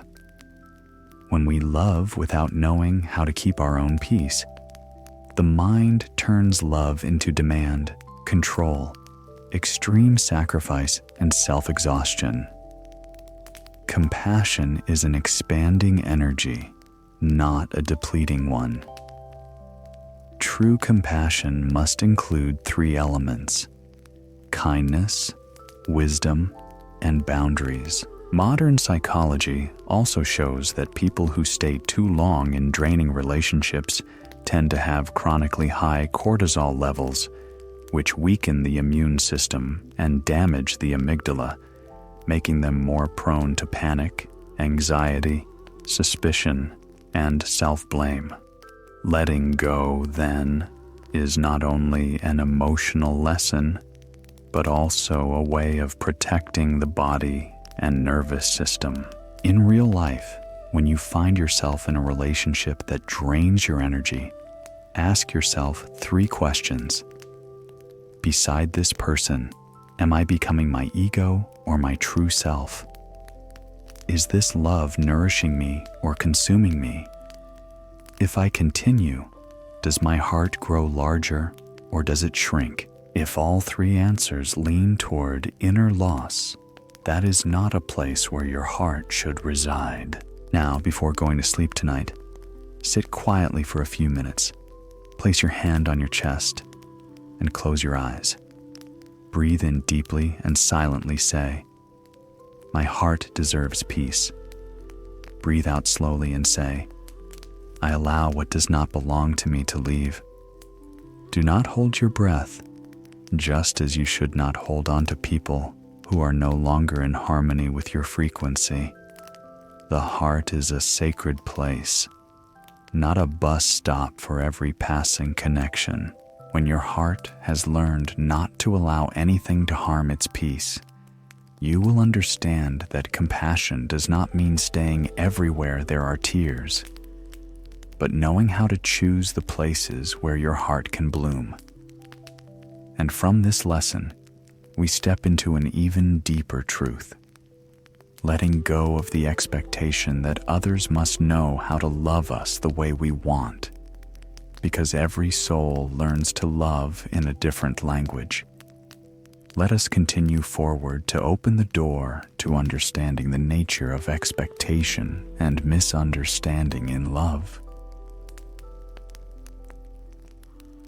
People often believe that as long as they love sincerely, wholeheartedly, patiently, enduringly, and sacrificially, then someday the person they love will finally understand and love them back in the exact way they desire. But the paradox is this: the more someone loves only through their own preferred style, the more disappointment grows when the other person does not respond according to the imagined model. Not everyone learns to love from the same background, the same experiences, the same beliefs, or the same wounds. Some people learn to love through touch, some through silence, some love through concrete acts of care, while others love through space and freedom without attachment. Therefore, expecting another to love exactly the way we do is like placing a map onto a territory that does not belong to it. Love, if misunderstood, becomes a test of the ego instead of a journey of the heart. Many people suffer not because they lack love, but because they expect love in the wrong format. It is like speaking Vietnamese to someone who only understands Japanese, then blaming them for being uncaring because they cannot respond. When 2 emotional languages cannot meet, disappointment becomes inevitable, even if both hearts contain good intentions. To understand more clearly, let us listen to an old Zen story once taught in an ancient monastery located deep in a misty valley. Long ago, in a monastery hidden deep within cold, fog-covered mountains, where only the sound of wind and the scent of pine accompanied the days, there lived an elderly Zen master whom many sought whenever the heart felt tangled like clouds refusing to dissolve. One late autumn afternoon, a young man and woman came requesting to stay for a few nights. They were not lovers, yet not merely friends. For many years, they were tied to a vague, undefined bond, sometimes like soulmates, sometimes like strangers, sometimes suffocatingly close, sometimes painfully distant, sometimes loving deeply, sometimes feeling as if they never belonged to each other at all. They arrived with the weary eyes of two people afraid to hold on, yet terrified to let go. The woman loved through care, presence, questions, words, and emotional closeness, wanting to be heard, seen, and felt. The man loved through quietness, personal space, and silent presence. No words, no gestures, no visible forms. Each believed they were loving correctly, yet neither realized the other was growing tired. During that evening's tea meditation, when the room held only candlelight and the gentle sound of pouring tea, the Zen master gently asked, "Why have you come here?" The woman spoke first, her voice trembling but filled with emotion. "I love very much, but he never does what I hope for. I need care, words, hugs, closeness, but he seems not to need me." The man replied softly, with a calm but not uncaring tone. "I love, but I love by giving the person I care for the space to breathe. I am not used to expressing with words, but I always stand behind her.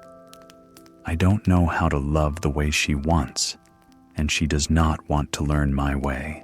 The Zen master did not immediately respond and did not advise them to leave nor to stay. He stood, picked up 2 candles, and placed them in opposite corners of the room. One candle was already burning warmly, the other was cold, never having been lit. He said, "Each person is a candle. One begins burning early. One has never been lit. One is warm. One is cold. But both are candles. If you try to force one to burn like the other, disappointment is unavoidable." Then he led them to a well behind the monastery, where the water was still like a mirror. He dropped 2 stones into it. One stone fell straight to the bottom without any bounce. The other hit the surface, bounced back up, and then sank. Both stones entered the water, but their journeys were different. Love is the same. Not wrong, just different in rhythm. Next, he scooped 2 ladles of water from the well and placed them on the table. One was stirred continuously, the other left to settle. He said, "Your love is like water. One wants movement, one wants stillness. When 2 states do not meet at the right rhythm, both will feel lonely, even when sitting at the same table." That night, they said no more. But the next morning, as they prepared to leave, both bowed deeply. There was no blame in their eyes, only clarity.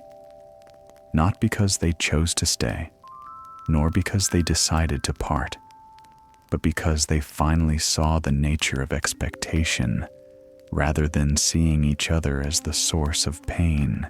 In the teachings, the Buddha taught that the root of suffering does not lie in circumstances or people, but in the desire to force the world to follow the expectations of the ego. When love demands that the other person must love according to our chosen method, it is no longer loving. It becomes craving disguised with sweetness. Love expands, craving tightens. One allows two hearts to breathe, the other exhausts them both. From a modern psychological perspective, each person is raised with a unique love map, formed from early life experiences. Those who grew up held with tenderness will love through closeness and affection. Those who grew up in silence will love through space and personal boundaries.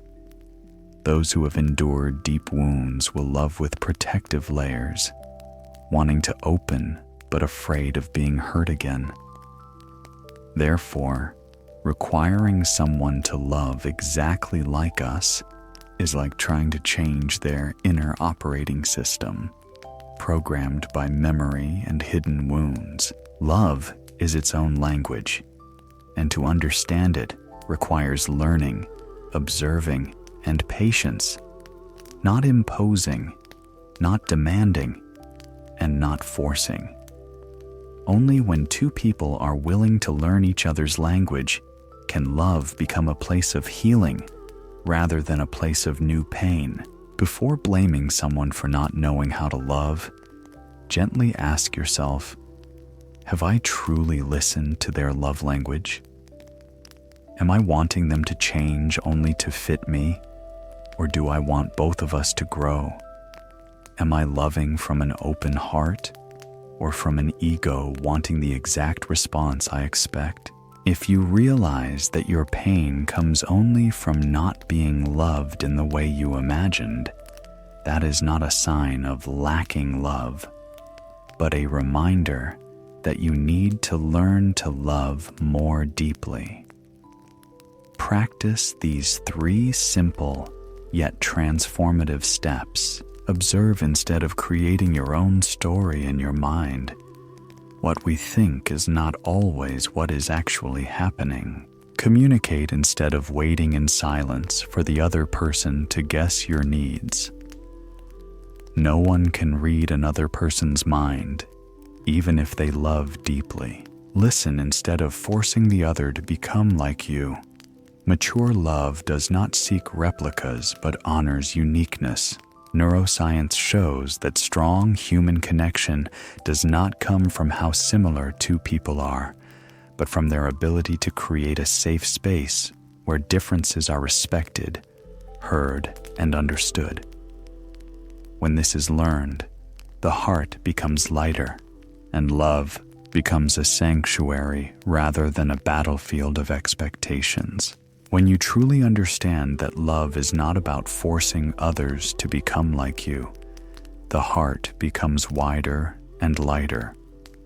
But the healing journey does not stop there, because after learning to let go of expectations, we must learn to let go of attachment to self-image. For true beauty does not lie in the eyes of others, but in the presence that radiates from a soul unbound.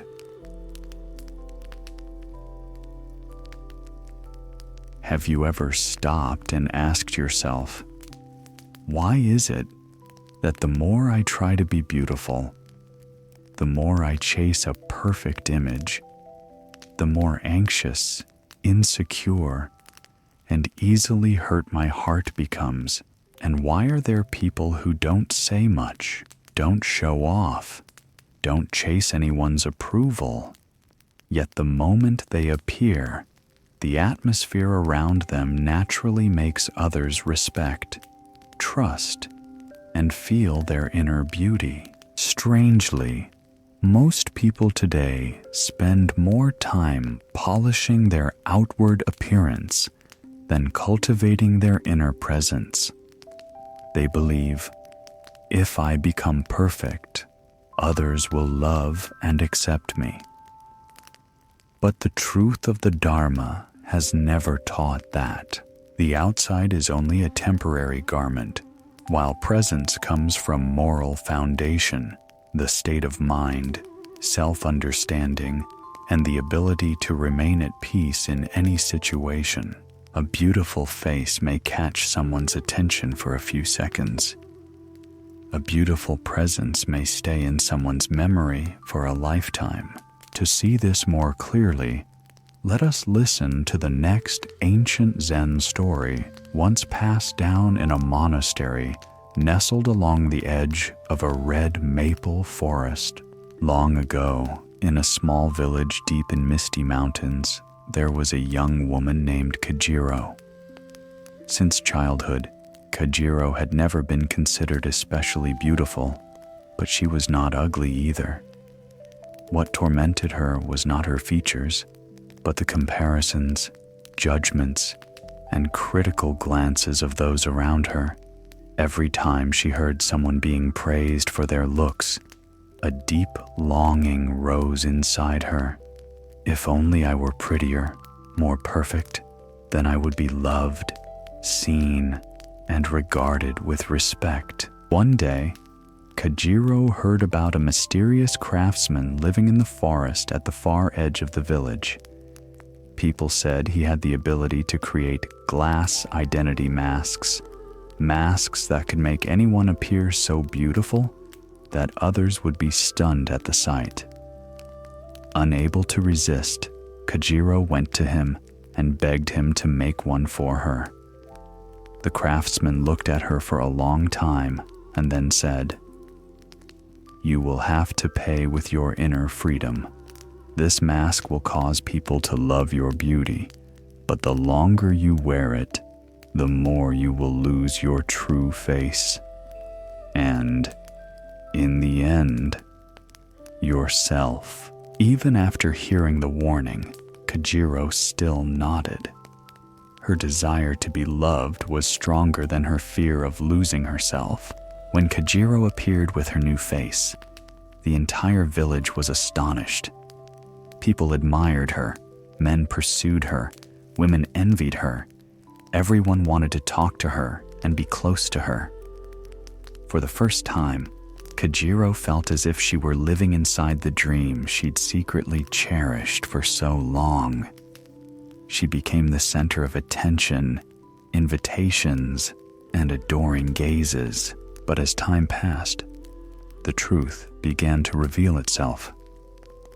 Whenever she removed the mask to be alone, Kajiro could no longer feel the real contours of her own face.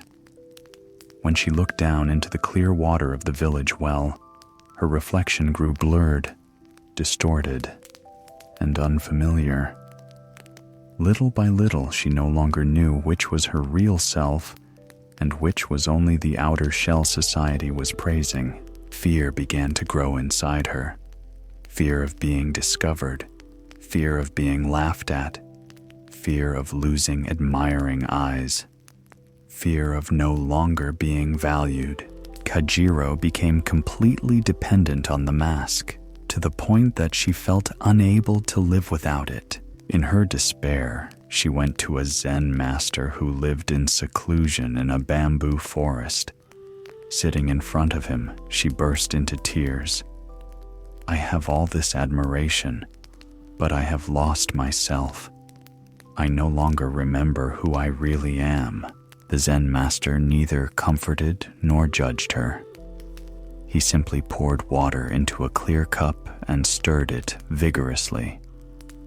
The foam and swirling water made the reflection inside turn cloudy. He said, "This is your mind when you live inside other people's gaze and expectations." Then he set the cup down and waited for the water to settle. When the water is still, the reflection becomes clear. When the mind is quiet, you will see yourself again. You do not need to smash the mask. You only need to remember that it is not you. Kajiro decided to stay at the monastery for many months.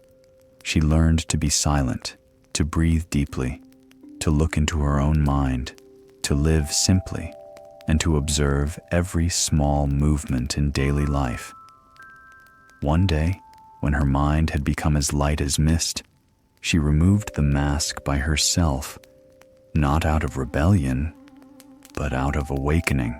Her real face emerged, plain, ordinary, but containing something priceless, the return of her soul. Kajiro understood that beauty is not what sets a person free. It is the ability to live true to oneself, even when one is not perfect. Zen does not guide people to become special, outstanding versions of themselves or to be superior to anyone else.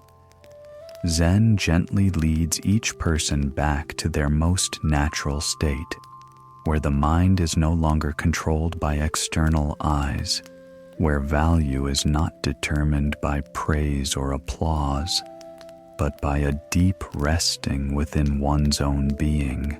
Obsession with self-image does not originate from the mirror, the camera, or the beauty standards dominating society. It arises from the fear of being abandoned, judged, or deemed not good enough to be loved and to belong.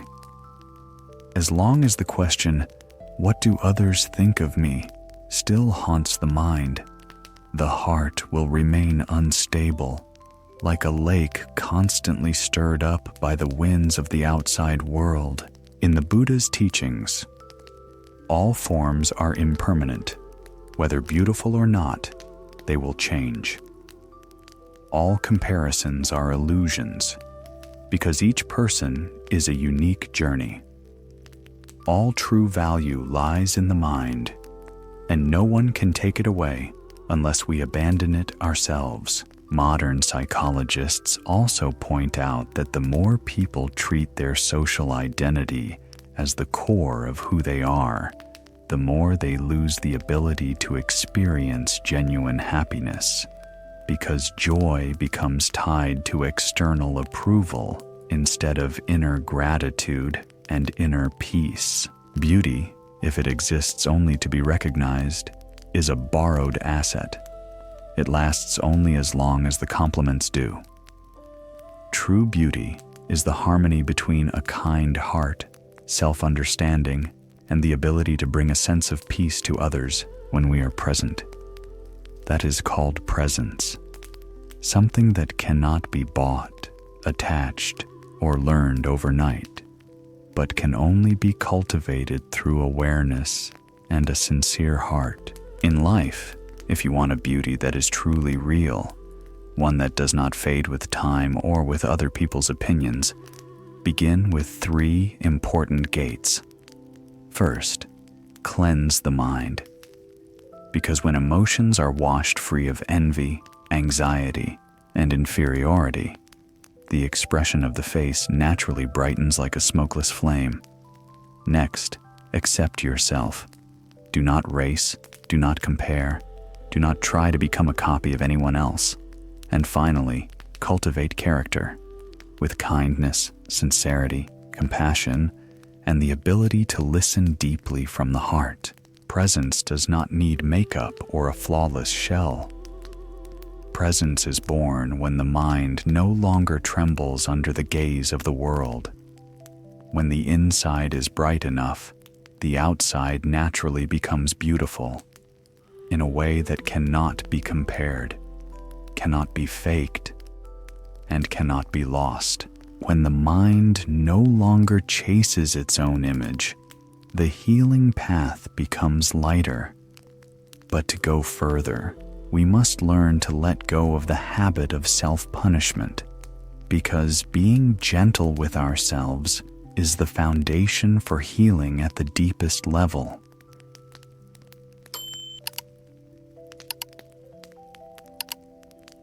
Have you ever wondered why people can be gentle with the whole world, yet extremely harsh toward themselves?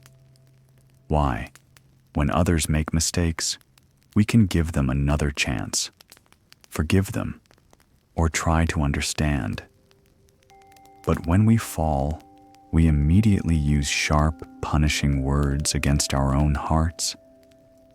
Somewhere deep inside, there seems to be a mistaken belief that if we punish ourselves enough, if we hurt a little more, then we will finally deserve peace. But the truth is completely opposite. No one is ever healed by beating their own soul. In the teachings of meditation, compassion is considered the source of all transformation. But that compassion is not only for others, it must also return to oneself. A dried flower cannot refresh a garden, and a heart that constantly condemns itself cannot cultivate peace. There is a powerful paradox in life. Many people believe that self-blame is a sign of maturity, but the more they blame themselves, the more their hearts close. The harder they punish themselves, the deeper the wound becomes. If heaven and earth can accept storms without rejection, then why can the human heart not accept its own flaws? When we look deeply with contemplative awareness, we realize that taking responsibility for actions is not the same as condemning who we are. A bent tree can be guided back to balance through patience and care, not by axes or hammers. So why do people choose to hurt themselves? And how can they return to gentleness toward their own inner world? Long ago, in a distant mountain region, there was an ancient monastery called Kinyura, surrounded by white clouds like a morning blanket embracing the sky and earth. There lived a master named Zen Master Saturn, known not for strict rules or heavy discipline, but for healing through compassion and deep understanding of the human mind. His reputation spread widely because anyone who came received gentle transformation without pressure, yet awakening like a flower blooming when the sunlight is just enough. One late autumn afternoon, when the wind carried the first cold breaths of the season and red and yellow leaves covered the courtyard, a young female disciple named Ayami came to see him. Her face was exhausted, her eyes swollen as if she had cried for many days. As soon as she met him, she bowed deeply and burst into tears, trying to remain strong enough not to collapse. She said through sobs, "I made a very big mistake. I feel terrible about myself. I deserve punishment. I stopped eating, forced myself to kneel in the rain, even hit my chest hoping to wash away the mistake. I thought the more pain, the cleaner I would become." The master did not respond immediately. His eyes rested on her desperate gaze, as if seeing through the emotions into the root of the wound. After a silent moment, he walked away and signaled for her to follow. They stopped in front of a bamboo plant in the courtyard. The bamboo had been broken by the storm, leaning awkwardly. The master asked, "If you wanted to help this bamboo recover, what would you do?" Ayami answered through tears, "I would take care of it. Cut off the damaged part, water it regularly, and protect it from harsh weather so it can recover." The master nodded and looked into her eyes, then said slowly, "So why don't you do the same for your own heart? Why do you choose to strike your body and hurt yourself instead of nourishing peace and understanding? If healing is what you want, why choose what makes the heart even more damaged and confused?" Ayami lowered her head and said nothing. The master then led her to the quiet lake behind the temple, where the surface reflected the entire sky. He picked up a handful of soil and dropped it into the water. The clear surface instantly turned muddy and stirred. The master said, "Do you see? When the water is muddy, if you keep stirring, it will only get dirtier and you cannot see the bottom. Your mind is the same. When it is already hurting, if you keep using punishment, blame, or hatred, the mind becomes even more chaotic and cannot clear again." Then he gently placed his hand on her shoulder and spoke softly, like warm wind on a cold afternoon. No one can heal themselves with internal whips or hammers of self-blame. Only understanding, honest facing, and compassion towards yourself can heal correctly. Ayami cried again, but this time not from fear or self-hatred. It was a cry of touching the truth. From that day on, she no longer knelt in the rain, no longer starved herself, and no longer harmed her body. Every morning she went to the bamboo plant, chanted, and watered it. The care she gave that bamboo was the very practice that guided her back to her own heart. A mind watered with compassion always has the power to heal itself. Beneath the peaceful surface of the story lies a very real and deep truth. When people make mistakes, they do not listen to themselves first. They search for ways to punish, as if pain could make them more worthy. The root of this tendency does not come from weakness, but from 3 layers of consciousness: fear of being looked down on, distorted beliefs about self-worth, and a lack of understanding of impermanence. Many believe that the stricter they are with themselves, the better they will become. But strictness without wisdom only spreads the wound and makes healing harder. In the spirit of non-self, mistakes are not proof that we are bad. They are simply the result of a mind not yet fully clear. Human value is not defined by never falling, but by the ability to rise with a more open heart and clearer awareness. The Buddha taught, "Only the light of understanding liberates a person, not the whip of punishment." Therefore, both practitioners and ordinary people must clearly distinguish between taking responsibility and self-harm. Responsibility arises from awareness and aims at correction and growth. Self-punishment arises from ignorance and leaves the mind confused, like water continuously stirred and unable to become clear. In the rush of modern life, people face invisible pressures: social expectations, standards of success, fear of judgment, and the feeling of needing to be perfect. When mistakes happen, many choose blame, self-torment, or labeling themselves as failures, as if pain could become a form of redemption.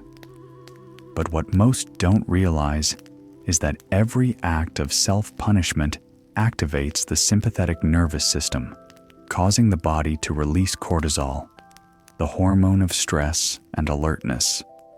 When cortisol stays high, clear thinking decreases, immunity weakens, and important decisions are made in defense mode instead of awareness. Studies in modern psychotherapy show that those who treat themselves with compassion recover faster from psychological wounds, have fewer relapse cycles of depression, and make better decisions.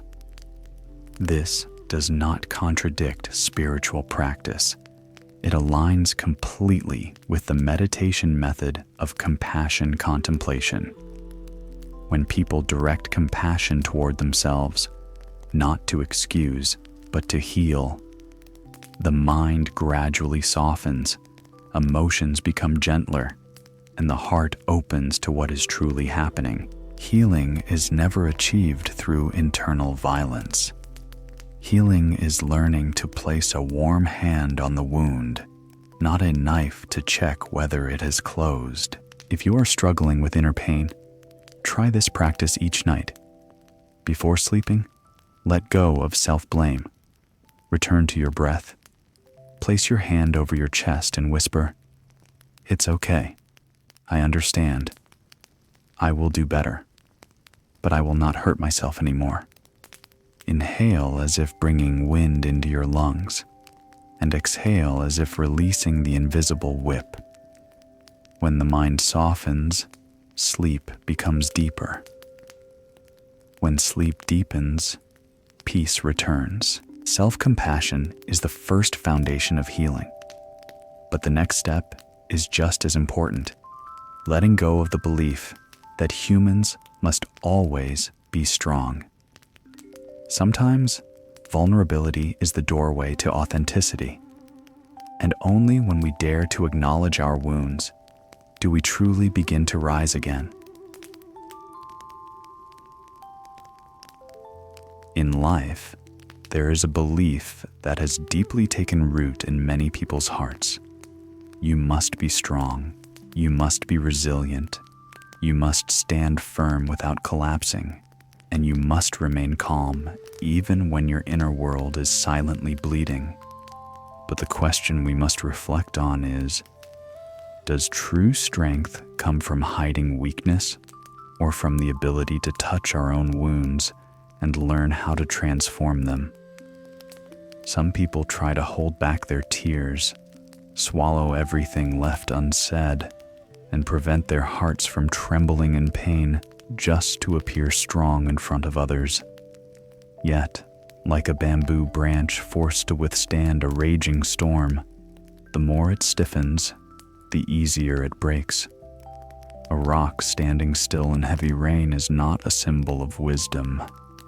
It is the flowing water that bends, passes through narrow spaces, and still remains pure. So, what is the real path of strength? Is it the person who never cries, never shows sadness, who is truly powerful? Or is it the person who dares to touch the wound inside, faces it without running away, who is the one with real depth? In the inner world, weakness is not failure. Weakness is a bell reminding us that the heart needs care. Like a doorway leading us back home, weakness is often the moment when the true heart wants to speak. Stop wearing the mask. A truly mature person is not someone who is strong all the time, but someone who knows when to let go, when to lean on support, when to stop, and when to listen to what is silently breaking inside. The paradox is, the more we hide our weakness, the bigger the silent pain grows. But when we dare to admit, I am tired, I need a place to rest, that is the moment the door to freedom begins to open.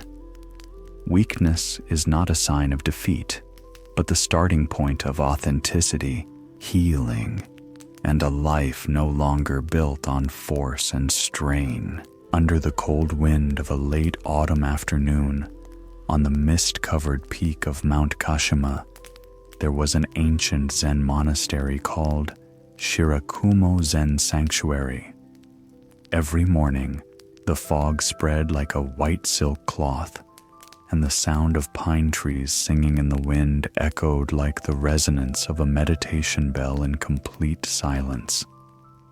In that place, seemingly separated from the world, there lived an old Zen master named Master Hoshin, not known for deep philosophical teachings, but for his ability to speak the exact words a hurting heart needed to hear at the precise moment of its vulnerability. One day, when the late afternoon sunlight turned honey gold and dried leaves swirled in the wind, a young warrior named Haruto stepped into the monastery gates seeking spiritual guidance. His strong body, determined eyes, and heavy armor reflecting light gave him a heroic presence.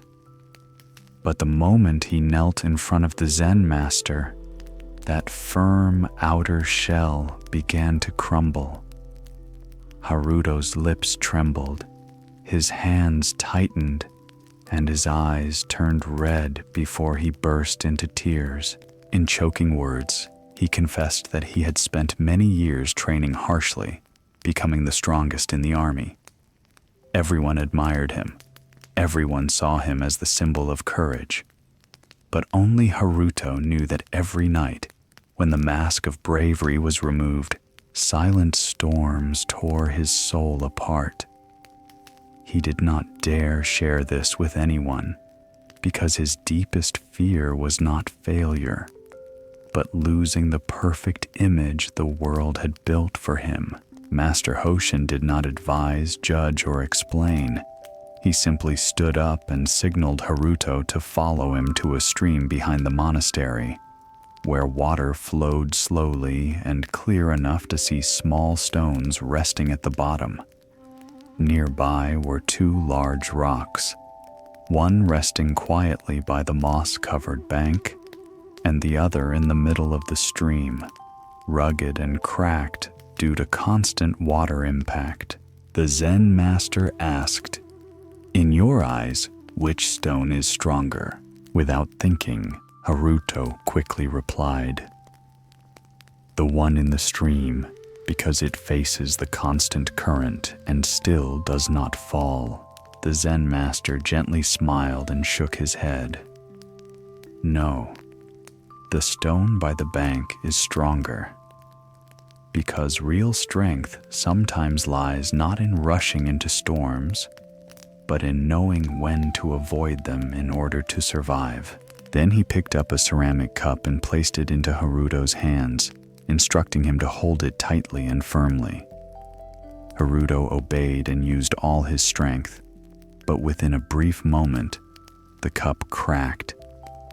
The Zen master looked at him and said, "What is fragile should not be held with force, but with care.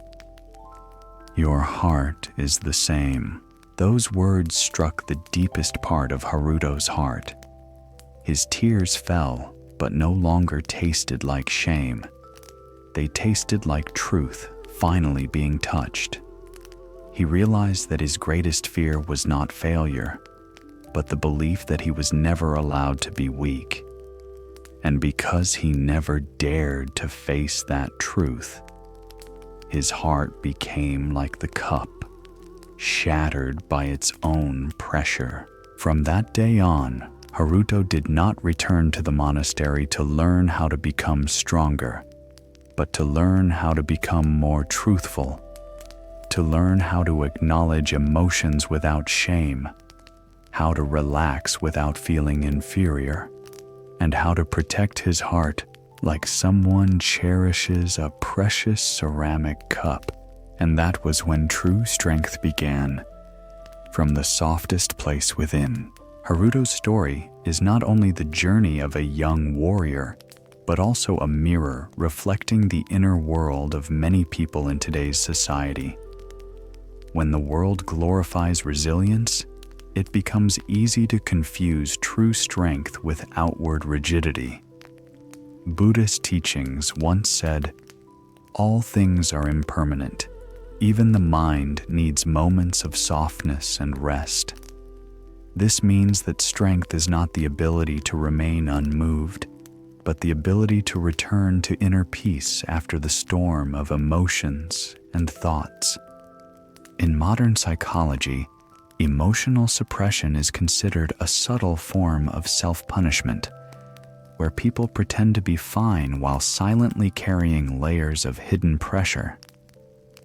When suppression lasts too long, the sympathetic nervous system stays activated and releases cortisol, the stress hormone that weakens the immune system, increases anxiety and insomnia, and reduces clear thinking. Interestingly, the Buddha's teachings from thousands of years ago completely align with today's scientific conclusions. What is faced directly can be transformed, while what is hidden continues to create new suffering. Weakness, therefore, is not a sign of failure, but a message from the heart wanting to be heard, understood, not judged or belittled. When a person dares to face the truth inside, that is the first step to real strength. In daily life, whenever challenges strike, do not force yourself to be strong in a fake way. You do not need to smile while your heart is bleeding. nor do you need to appear unshaken when your inner world is trembling. If the heart is hurting, allow it to cry. If fear is present, allow the body to tremble. If loneliness surrounds you, name that emptiness instead of hiding it. Letting go of the belief that you must be strong all the time is like removing the armor that has worn down your soul for years. Because sometimes what exhausts us is not the event itself, but the burden of pretending we are fine. The person who dares to accept weakness is not a loser, but someone truly walking the path of returning to their original essence, where the heart can be itself, not a character forced by society. And when you become truthful enough to touch your own heart, a different kind of strength will arise. Not the strength of hardened appearance, but the strength of wisdom, inner maturity, and peace nurtured from the root of consciousness. When you understand that weakness is a natural part of the mind, the next thing to learn is this: do not delay nurturing what is wholesome. Calmness does not come when you are free. It comes when you choose the path of inner peace right now.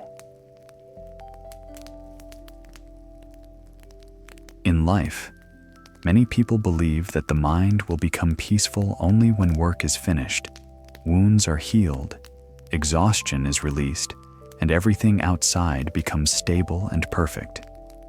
People often say, "When I have free time, I will cultivate my mind. When I am less busy, I will take care of my inner world. When I am no longer hurting, I will start healing." But the paradox lies exactly in that waiting. The mind never becomes calm simply because circumstances are favorable.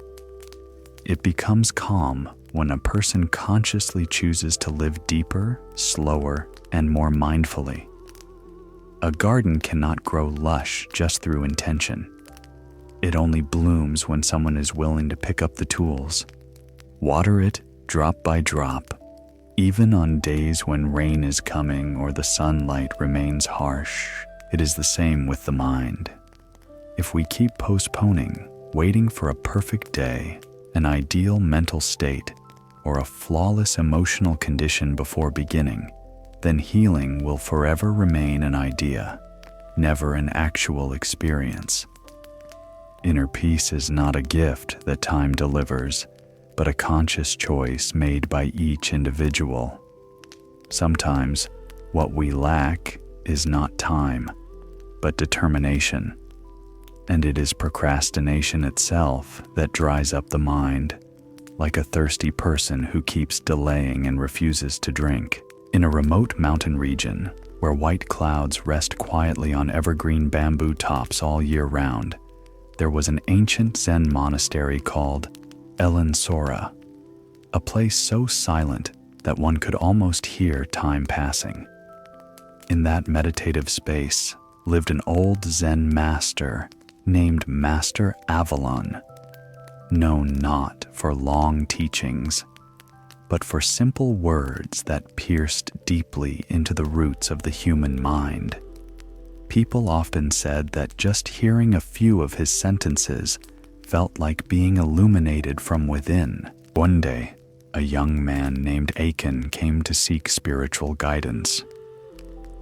Aiken had a gentle face, but his eyes always carried an unnamed worry, as if something within him was still unfinished. When he bowed in greeting, his voice trembled. "I have come here to learn how to make my mind peaceful. But right now, I still have many unsettled matters. I want to wait until my career is stable, my emotions become brighter, and my relationships become clearer. Then I will practice seriously." Master Avalon did not comment or teach any doctrine immediately. He simply nodded and invited Aiken to follow him to the garden behind the monastery, where flowers were gently swaying in the morning breeze. In the center of the garden was an empty patch of soil, messy with grass and scattered stones. The Zen master took out a bag of seeds, handed it to Aiken, and said, "Please plant these seeds here." Aiken looked around and shook his head cautiously. "Master, the soil is not ready. I must pull out the weeds, remove the stones, loosen the soil, then plant. If I sow now, the seeds will struggle to sprout." The Zen master gently smiled. "You are right, but if you don't sow now, when will you begin?" Aiken remained silent for a few seconds and slowly replied, "When I have more free time, when I have proper tools, when the soil becomes more favorable." Master Avalon said nothing else. He simply looked at the young man with compassion and quietly walked away. The next day, Aiken returned to the garden and was surprised to see the Zen master working on that very patch of soil. He was not working fast or strongly. He simply raked the soil, picked up stones, removed weeds, and watered gently in movements as soft as breathing. When he sensed Aiken's footsteps, the Zen master stood up, his eyes calm like a still lake. "You see, this soil will never clean itself without someone tending to it. Your mind is the same. If you wait for life to be perfect before sowing seeds of awareness, flowers will never bloom. You cannot practice only when life is peaceful. You must practice right in the midst of disorder." Those words struck Aiken like the sound of a bell echoing through silence. He said nothing more. His eyes became wet, and tears fell, not from sadness, but because the first door of understanding had opened. From that moment, Aiken understood that the ancients not only taught, "Begin your practice in real circumstances, not in ideal ones," but also intended to say, "Flowers do not bloom because the soil is perfect. Flowers bloom because someone begins to care." The essence of procrastination in spiritual practice is not that we do not know where to start, but that we fall into the illusion that the future will be better than now. People keep convincing themselves that there will be a more perfect day, a more stable mood, a lighter life, and only then will transformation truly begin. But according to the teaching of impermanence, no moment is guaranteed to be more suitable than the one we are breathing in now. If the mind is unwilling to train amid chaos, then even during peaceful moments, it will still find another excuse, only with a different name. In Buddhist teachings, no one matures under clear skies. If the mind cannot stand firm in rain and wind, it cannot truly be called peaceful when the sun shines. Healing is not a gift waiting for a perfect day, but a process that begins from a very ordinary moment, the moment we dare to face ourselves. Modern psychology refers to avoiding practice and avoiding emotional confrontation as avoidance coping, a defense mechanism that accumulates stress and slowly destroys from within. When mental well-being is postponed, the body responds with sleeplessness, emotional imbalance, reduced energy, and a gradual loss of joy in living. Aiken's story reminds us that seeds of peace do not bloom in ideal conditions. They bloom when we begin to plant, right in soil that still contains weeds, stones, and unsettled memories. Waiting for a perfect life to begin practicing is like standing before a vast ocean and wishing that one day the water will magically turn sweet. If you truly want inner peace, you cannot wait for life to become easy. You must begin with the smallest steps, right in the situation you are living. When tired, return to your breath and let each inhale remind you that there is still space to rest. When sadness arrives, do not rush to push it away or distract yourself to forget. Try sitting quietly and recognizing it like a guest passing through. When the mind becomes tangled, instead of reacting quickly, pause and listen to what is truly happening inside. And when the heart is wounded, bravely call it by its name, because what is seen can gradually heal. No one reaches serenity by waiting for a perfect day, an ideal emotional state, or an absolutely peaceful environment. Healing can only begin when you dare to sow seeds on days when the mind is still dry, rough, and unready, because it is exactly from that soil that wisdom has a chance to sprout. Each night before resting, do not let the mind curl up in worry. Ask yourself, what have I done today to make my heart lighter? Even lighting a single incense stick, sitting quietly for 3 minutes, listening to the breath, placing your hand on your chest, or writing down one thing your heart is grateful for, that is already sowing the seeds of peace. With consistent practice, the breath becomes a soft pillow, and sleep becomes a place where the mind returns home, instead of a place to hide. When you understand that peace begins the moment you choose, the next lesson to learn is this: release your dependence on praise and criticism. As Zen master Satoran once said, "The wind can move the leaves, but not the roots." And your mind can only truly become still when it learns not to let others decide its inner value.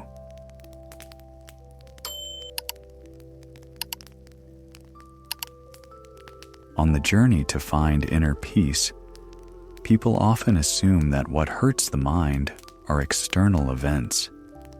But in reality, most suffering comes from the way we react to the world, especially when the mind becomes a boat drifting on the waves of praise and criticism.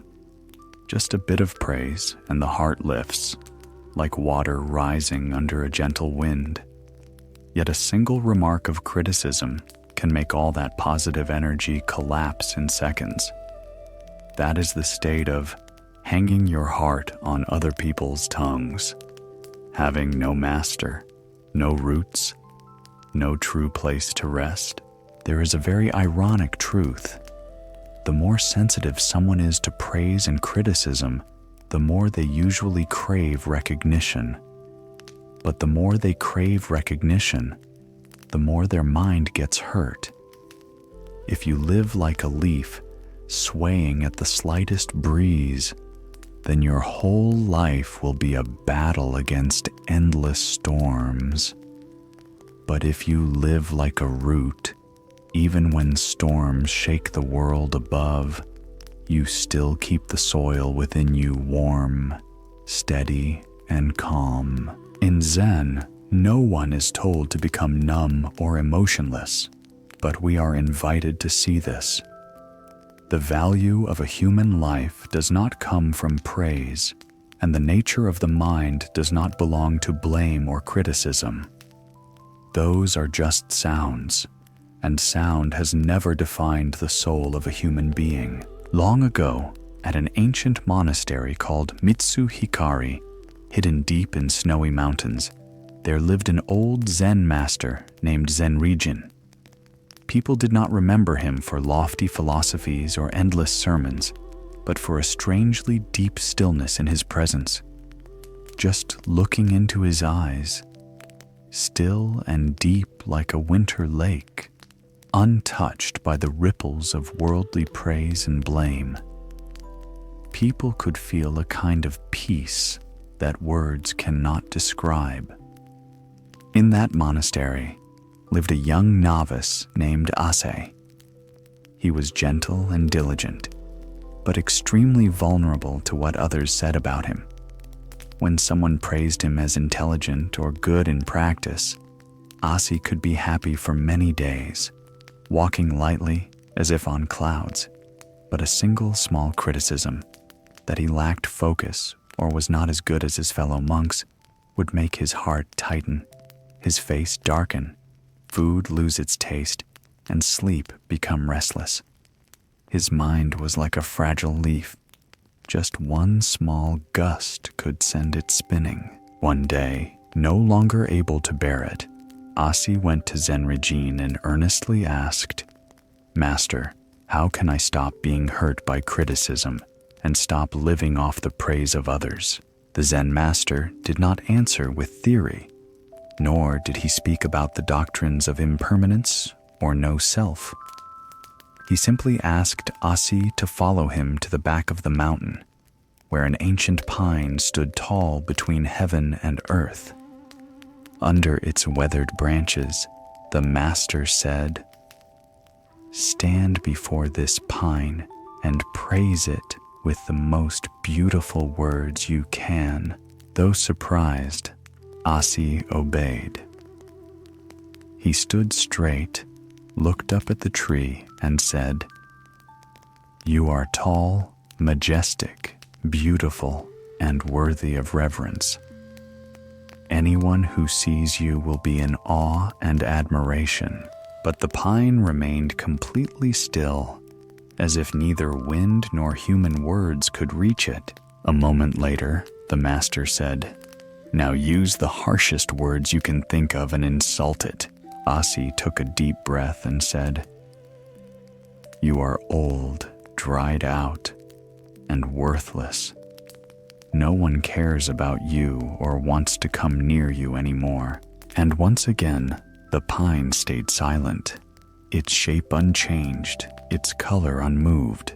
The Zen master looked at Ase and asked, "Do you see the pine change?" Ase gently shook his head. The master spoke slowly, like wind moving through a forest. People suffer not because of what others say, but because they let their minds cling to those words. The pine does not need anyone's praise to know it is a pine, and it does not need anyone's insult to doubt its own value. It has roots. That is why it stands firm. If your mind had such roots, praise would be just a cool breeze, and criticism would be just a cold wind. The wind passes, yet the pine is still the pine. From that day on, Ase began to practice. When praised, he simply smiled and let the words dissolve into the air. When criticized, he listened to what was really trembling inside himself. Over the years, Ase's eyes no longer filled with tears at others' judgments, and his heart became a piece of ground with real roots. The value of a human being does not lie in applause, in cheering crowds, or in admiring glances. True worth is born from morality, concentration, and wisdom, from clear, genuine compassion, from integrity when no one is watching, and from a soul that is not stained by the ambition to show off. Someone's praise is only a mirror reflecting their own mind in that moment. It is not an absolute standard for your value, and their criticism is only a product of their perception, experience, emotions, and limited understanding, not an eternal truth. The ancients said, "Hearing praise is like drinking spring water. Hearing criticism is like drinking bitter medicine. Yet sometimes bitter medicine saves lives." Inner strength does not mean plugging your ears against praise and blame. It means not letting your heart be dragged away like a kite that has slipped out of your own hands. Modern neuroscience shows that the human brain reacts to praise and criticism in ways similar to survival responses. Praise increases dopamine, making the mind easily addicted to recognition. Criticism activates the brain regions that process pain, as if the body were being injured. That is why those who center their lives around other people's opinions become exhausted and depleted, even when they have done nothing wrong. Keeping your mind steady in the face of praise and blame, that is the true courage of someone walking the path of inner growth. Only when you learn how to stand firm from within can you live freely in a world full of storms. Freedom is not gritting your teeth and declaring, "I don't need anyone," but seeing that your value does not depend on praise or criticism.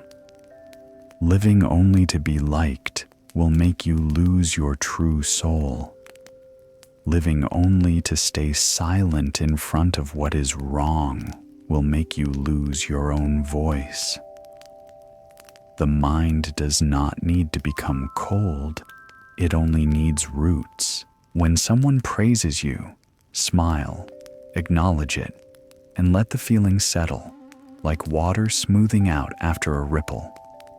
When someone criticizes you, observe it, look directly at it, keep the part that is true to improve yourself, and let go of the part that does not belong to you.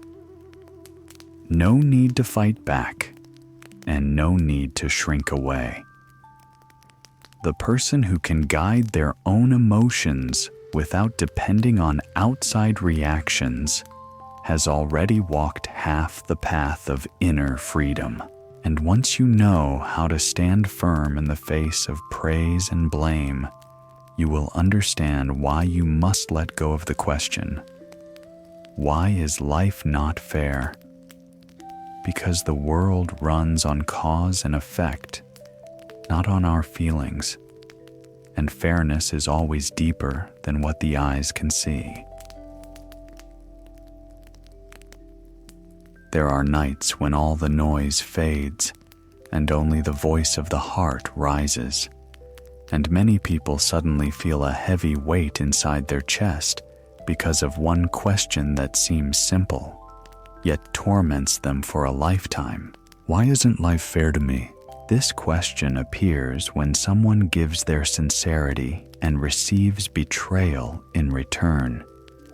When a kind person is misunderstood. When a hard-working person receives no recognition. When someone loves wholeheartedly but only meets heartbreak. The more they think, the more the heart becomes like a tangled silk cloth. The more they try to undo it, the tighter it becomes. Many people believe that fairness is something they deserve, and if they haven't received it, then life owes them an explanation. But in the teachings, there is an unchanging principle. Life does not operate according to emotions. It operates according to cause and effect. The human mind can like, dislike, love, or hate. But cause and effect only record actions, speech, thoughts, and the purity of each seed planted in the mind. Water does not turn into wine just because someone is thirsty. Seeds do not bloom instantly just because someone hopes for them. And cause and effect do not change simply because someone is in pain. If you plant orange seeds but demand grapes at harvest time, that is not unfairness. It is misunderstanding nature. If someone stands in the shadow of a tree and complains about not feeling warm, that is not cruel fate. It is misunderstanding their position. Life is not a scale placed in the middle of the market for people to negotiate fairness with their emotions. The fairness of the universe sometimes takes different forms. Sometimes losing someone helps you discover the true nature of love. Sometimes rejection protects you from a later disaster. Sometimes pain breaks the old ego so the heart can step into a new chapter. Therefore, instead of asking, "Why is life unfair?" sometimes the more accurate question is, "Have I understood fairness correctly?" Across the Haruma mountain range, covered year-round with white mist like the breath of the earth, there was a small Zen monastery called Hikari-an, where the wind blowing through the pine forest sounded like a silent bell. In that monastery lived an experienced Zen master, everyone respectfully called Zen Master Kiyoshi Ranzoku, known not for long sermons, but for the way one glance from him could make others see the root of their own mind. One autumn day, a young man named Rancho arrived seeking guidance. Beneath his seemingly calm gaze lay a deep shadow, wounds from a childhood of comparisons, belittlement, and being labeled never good enough. He grew up believing that the world always favored others, always turned its back on him, and that no matter how hard he tried, the light would never belong to him. A few months after joining the monastery, his inner suffering resurfaced. One afternoon, filled with burning frustration, he approached the Zen master with a trembling voice. "Master, why do I work so hard, yet still receive no recognition? Why does life treat me unfairly?" Zen Master Kiyoshi did not answer, nor did he scold. He simply asked Rancho to follow him up a mountain behind the monastery. The path was covered in moss and the cold wind pierced his robe, yet the scenery opened into a frightening stillness. On the mountaintop sat a naturally flat stone, like a table made by the breath of nature, and right beside it, a stream of clear, slow, and deep water. The Zen master placed 2 bowls on the stone. One was washed clean and filled with clear water.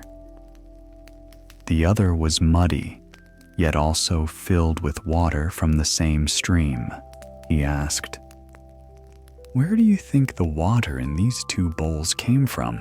Rancho answered immediately, "From the same stream." The Zen master quietly smiled. "If they share the same source, why do we see 2 different images?" Rancho fell silent, his eyes slightly confused. The Zen master continued, his voice soft like wind, yet deep like an ancient bell. "The water does not create the difference. The bowl creates the difference. The universe does not create unfairness. Each person sees life differently based on personal karma, perception, emotion, and unhealed wounds." He then lifted the muddy bowl and said, "If your mind is not cleaned of fear, jealousy, hurt, and the desire for recognition, then no matter how pure the truth is, once it enters your mind, it will become cloudy." Rancho's breath tightened. Something inside his chest felt like it cracked open. From that day onward, Rancho stopped blaming the world. He began cleaning his mind like someone polishing a precious bowl, cleaning away inferiority, cleaning away comparison, cleaning away hidden resentment, cleaning away the desire for applause, cleaning away silent anger. Time flowed like a stream, snow season, then blooming season, and Rancho matured in silence. Eventually, the bowl of his mind no longer carried mud. It became clear, soft, and spacious. Many years later, people called him a true master, not because he became extraordinary, but because his eyes saw the world without the color of resentment. He no longer sought fairness from the world. He sought purity within his own mind.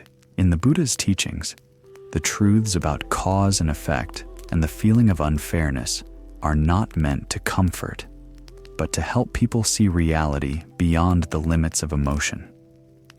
No two people are the same, so no two results are exactly alike. Two people can plant the same seed and still receive different outcomes because the soil is different, the climate is different, the light is different, their inner strength is different, their intention is different, and the way they nurture is different. On the surface, it may appear similar, but inside, each life follows a separate universe. Cause and effect does not always return in the moment we expect. Some karma is like lightning, appearing and returning instantly. Some karma is like a rice seed, waiting only one season. Some karma is like a pine seed in the frozen forest, needing many years, even many lifetimes to bear fruit. Not seeing results today does not mean there was no cause. What we see is only a tiny frame of an infinite film of existence, and suffering is not punishment. It is a warning signal from universal wisdom. Like a red traffic light, suffering does not appear to punish you, but to prevent you from crashing into a greater disaster. The one who does not understand will blame life. The one who understands will pause, correct, observe, and grow from within. Modern psychology confirms this. When a person believes they are the victim of unfairness, the brain activates the blame mechanism, weakening responsibility and leading to more negative results. But when a person accepts that both sweet and bitter fruits are lessons from themselves, the mind opens, attitude shifts, actions adjust, and life moves back into alignment. Cause and effect never fails. Only the mind is not wide enough to see its entire path. Instead of asking, "Why is this happening to me?" shift to, "What is this trying to teach me in my journey of inner growth?" Because some experiences do not come to wound. They come to awaken, to broaden, and to guide. And instead of hoping fairness must appear from the outside world, ask, "Am I planting from the deepest sincerity of my true heart, or from fear, expectation, and comparison?" Through every challenge, practice 3 small things that hold the power to transform your entire inner life. When you are hurt, don't only drown in pain, observe what is moving inside. When you see others have what you desire, don't fall into jealousy, see them as a living lesson.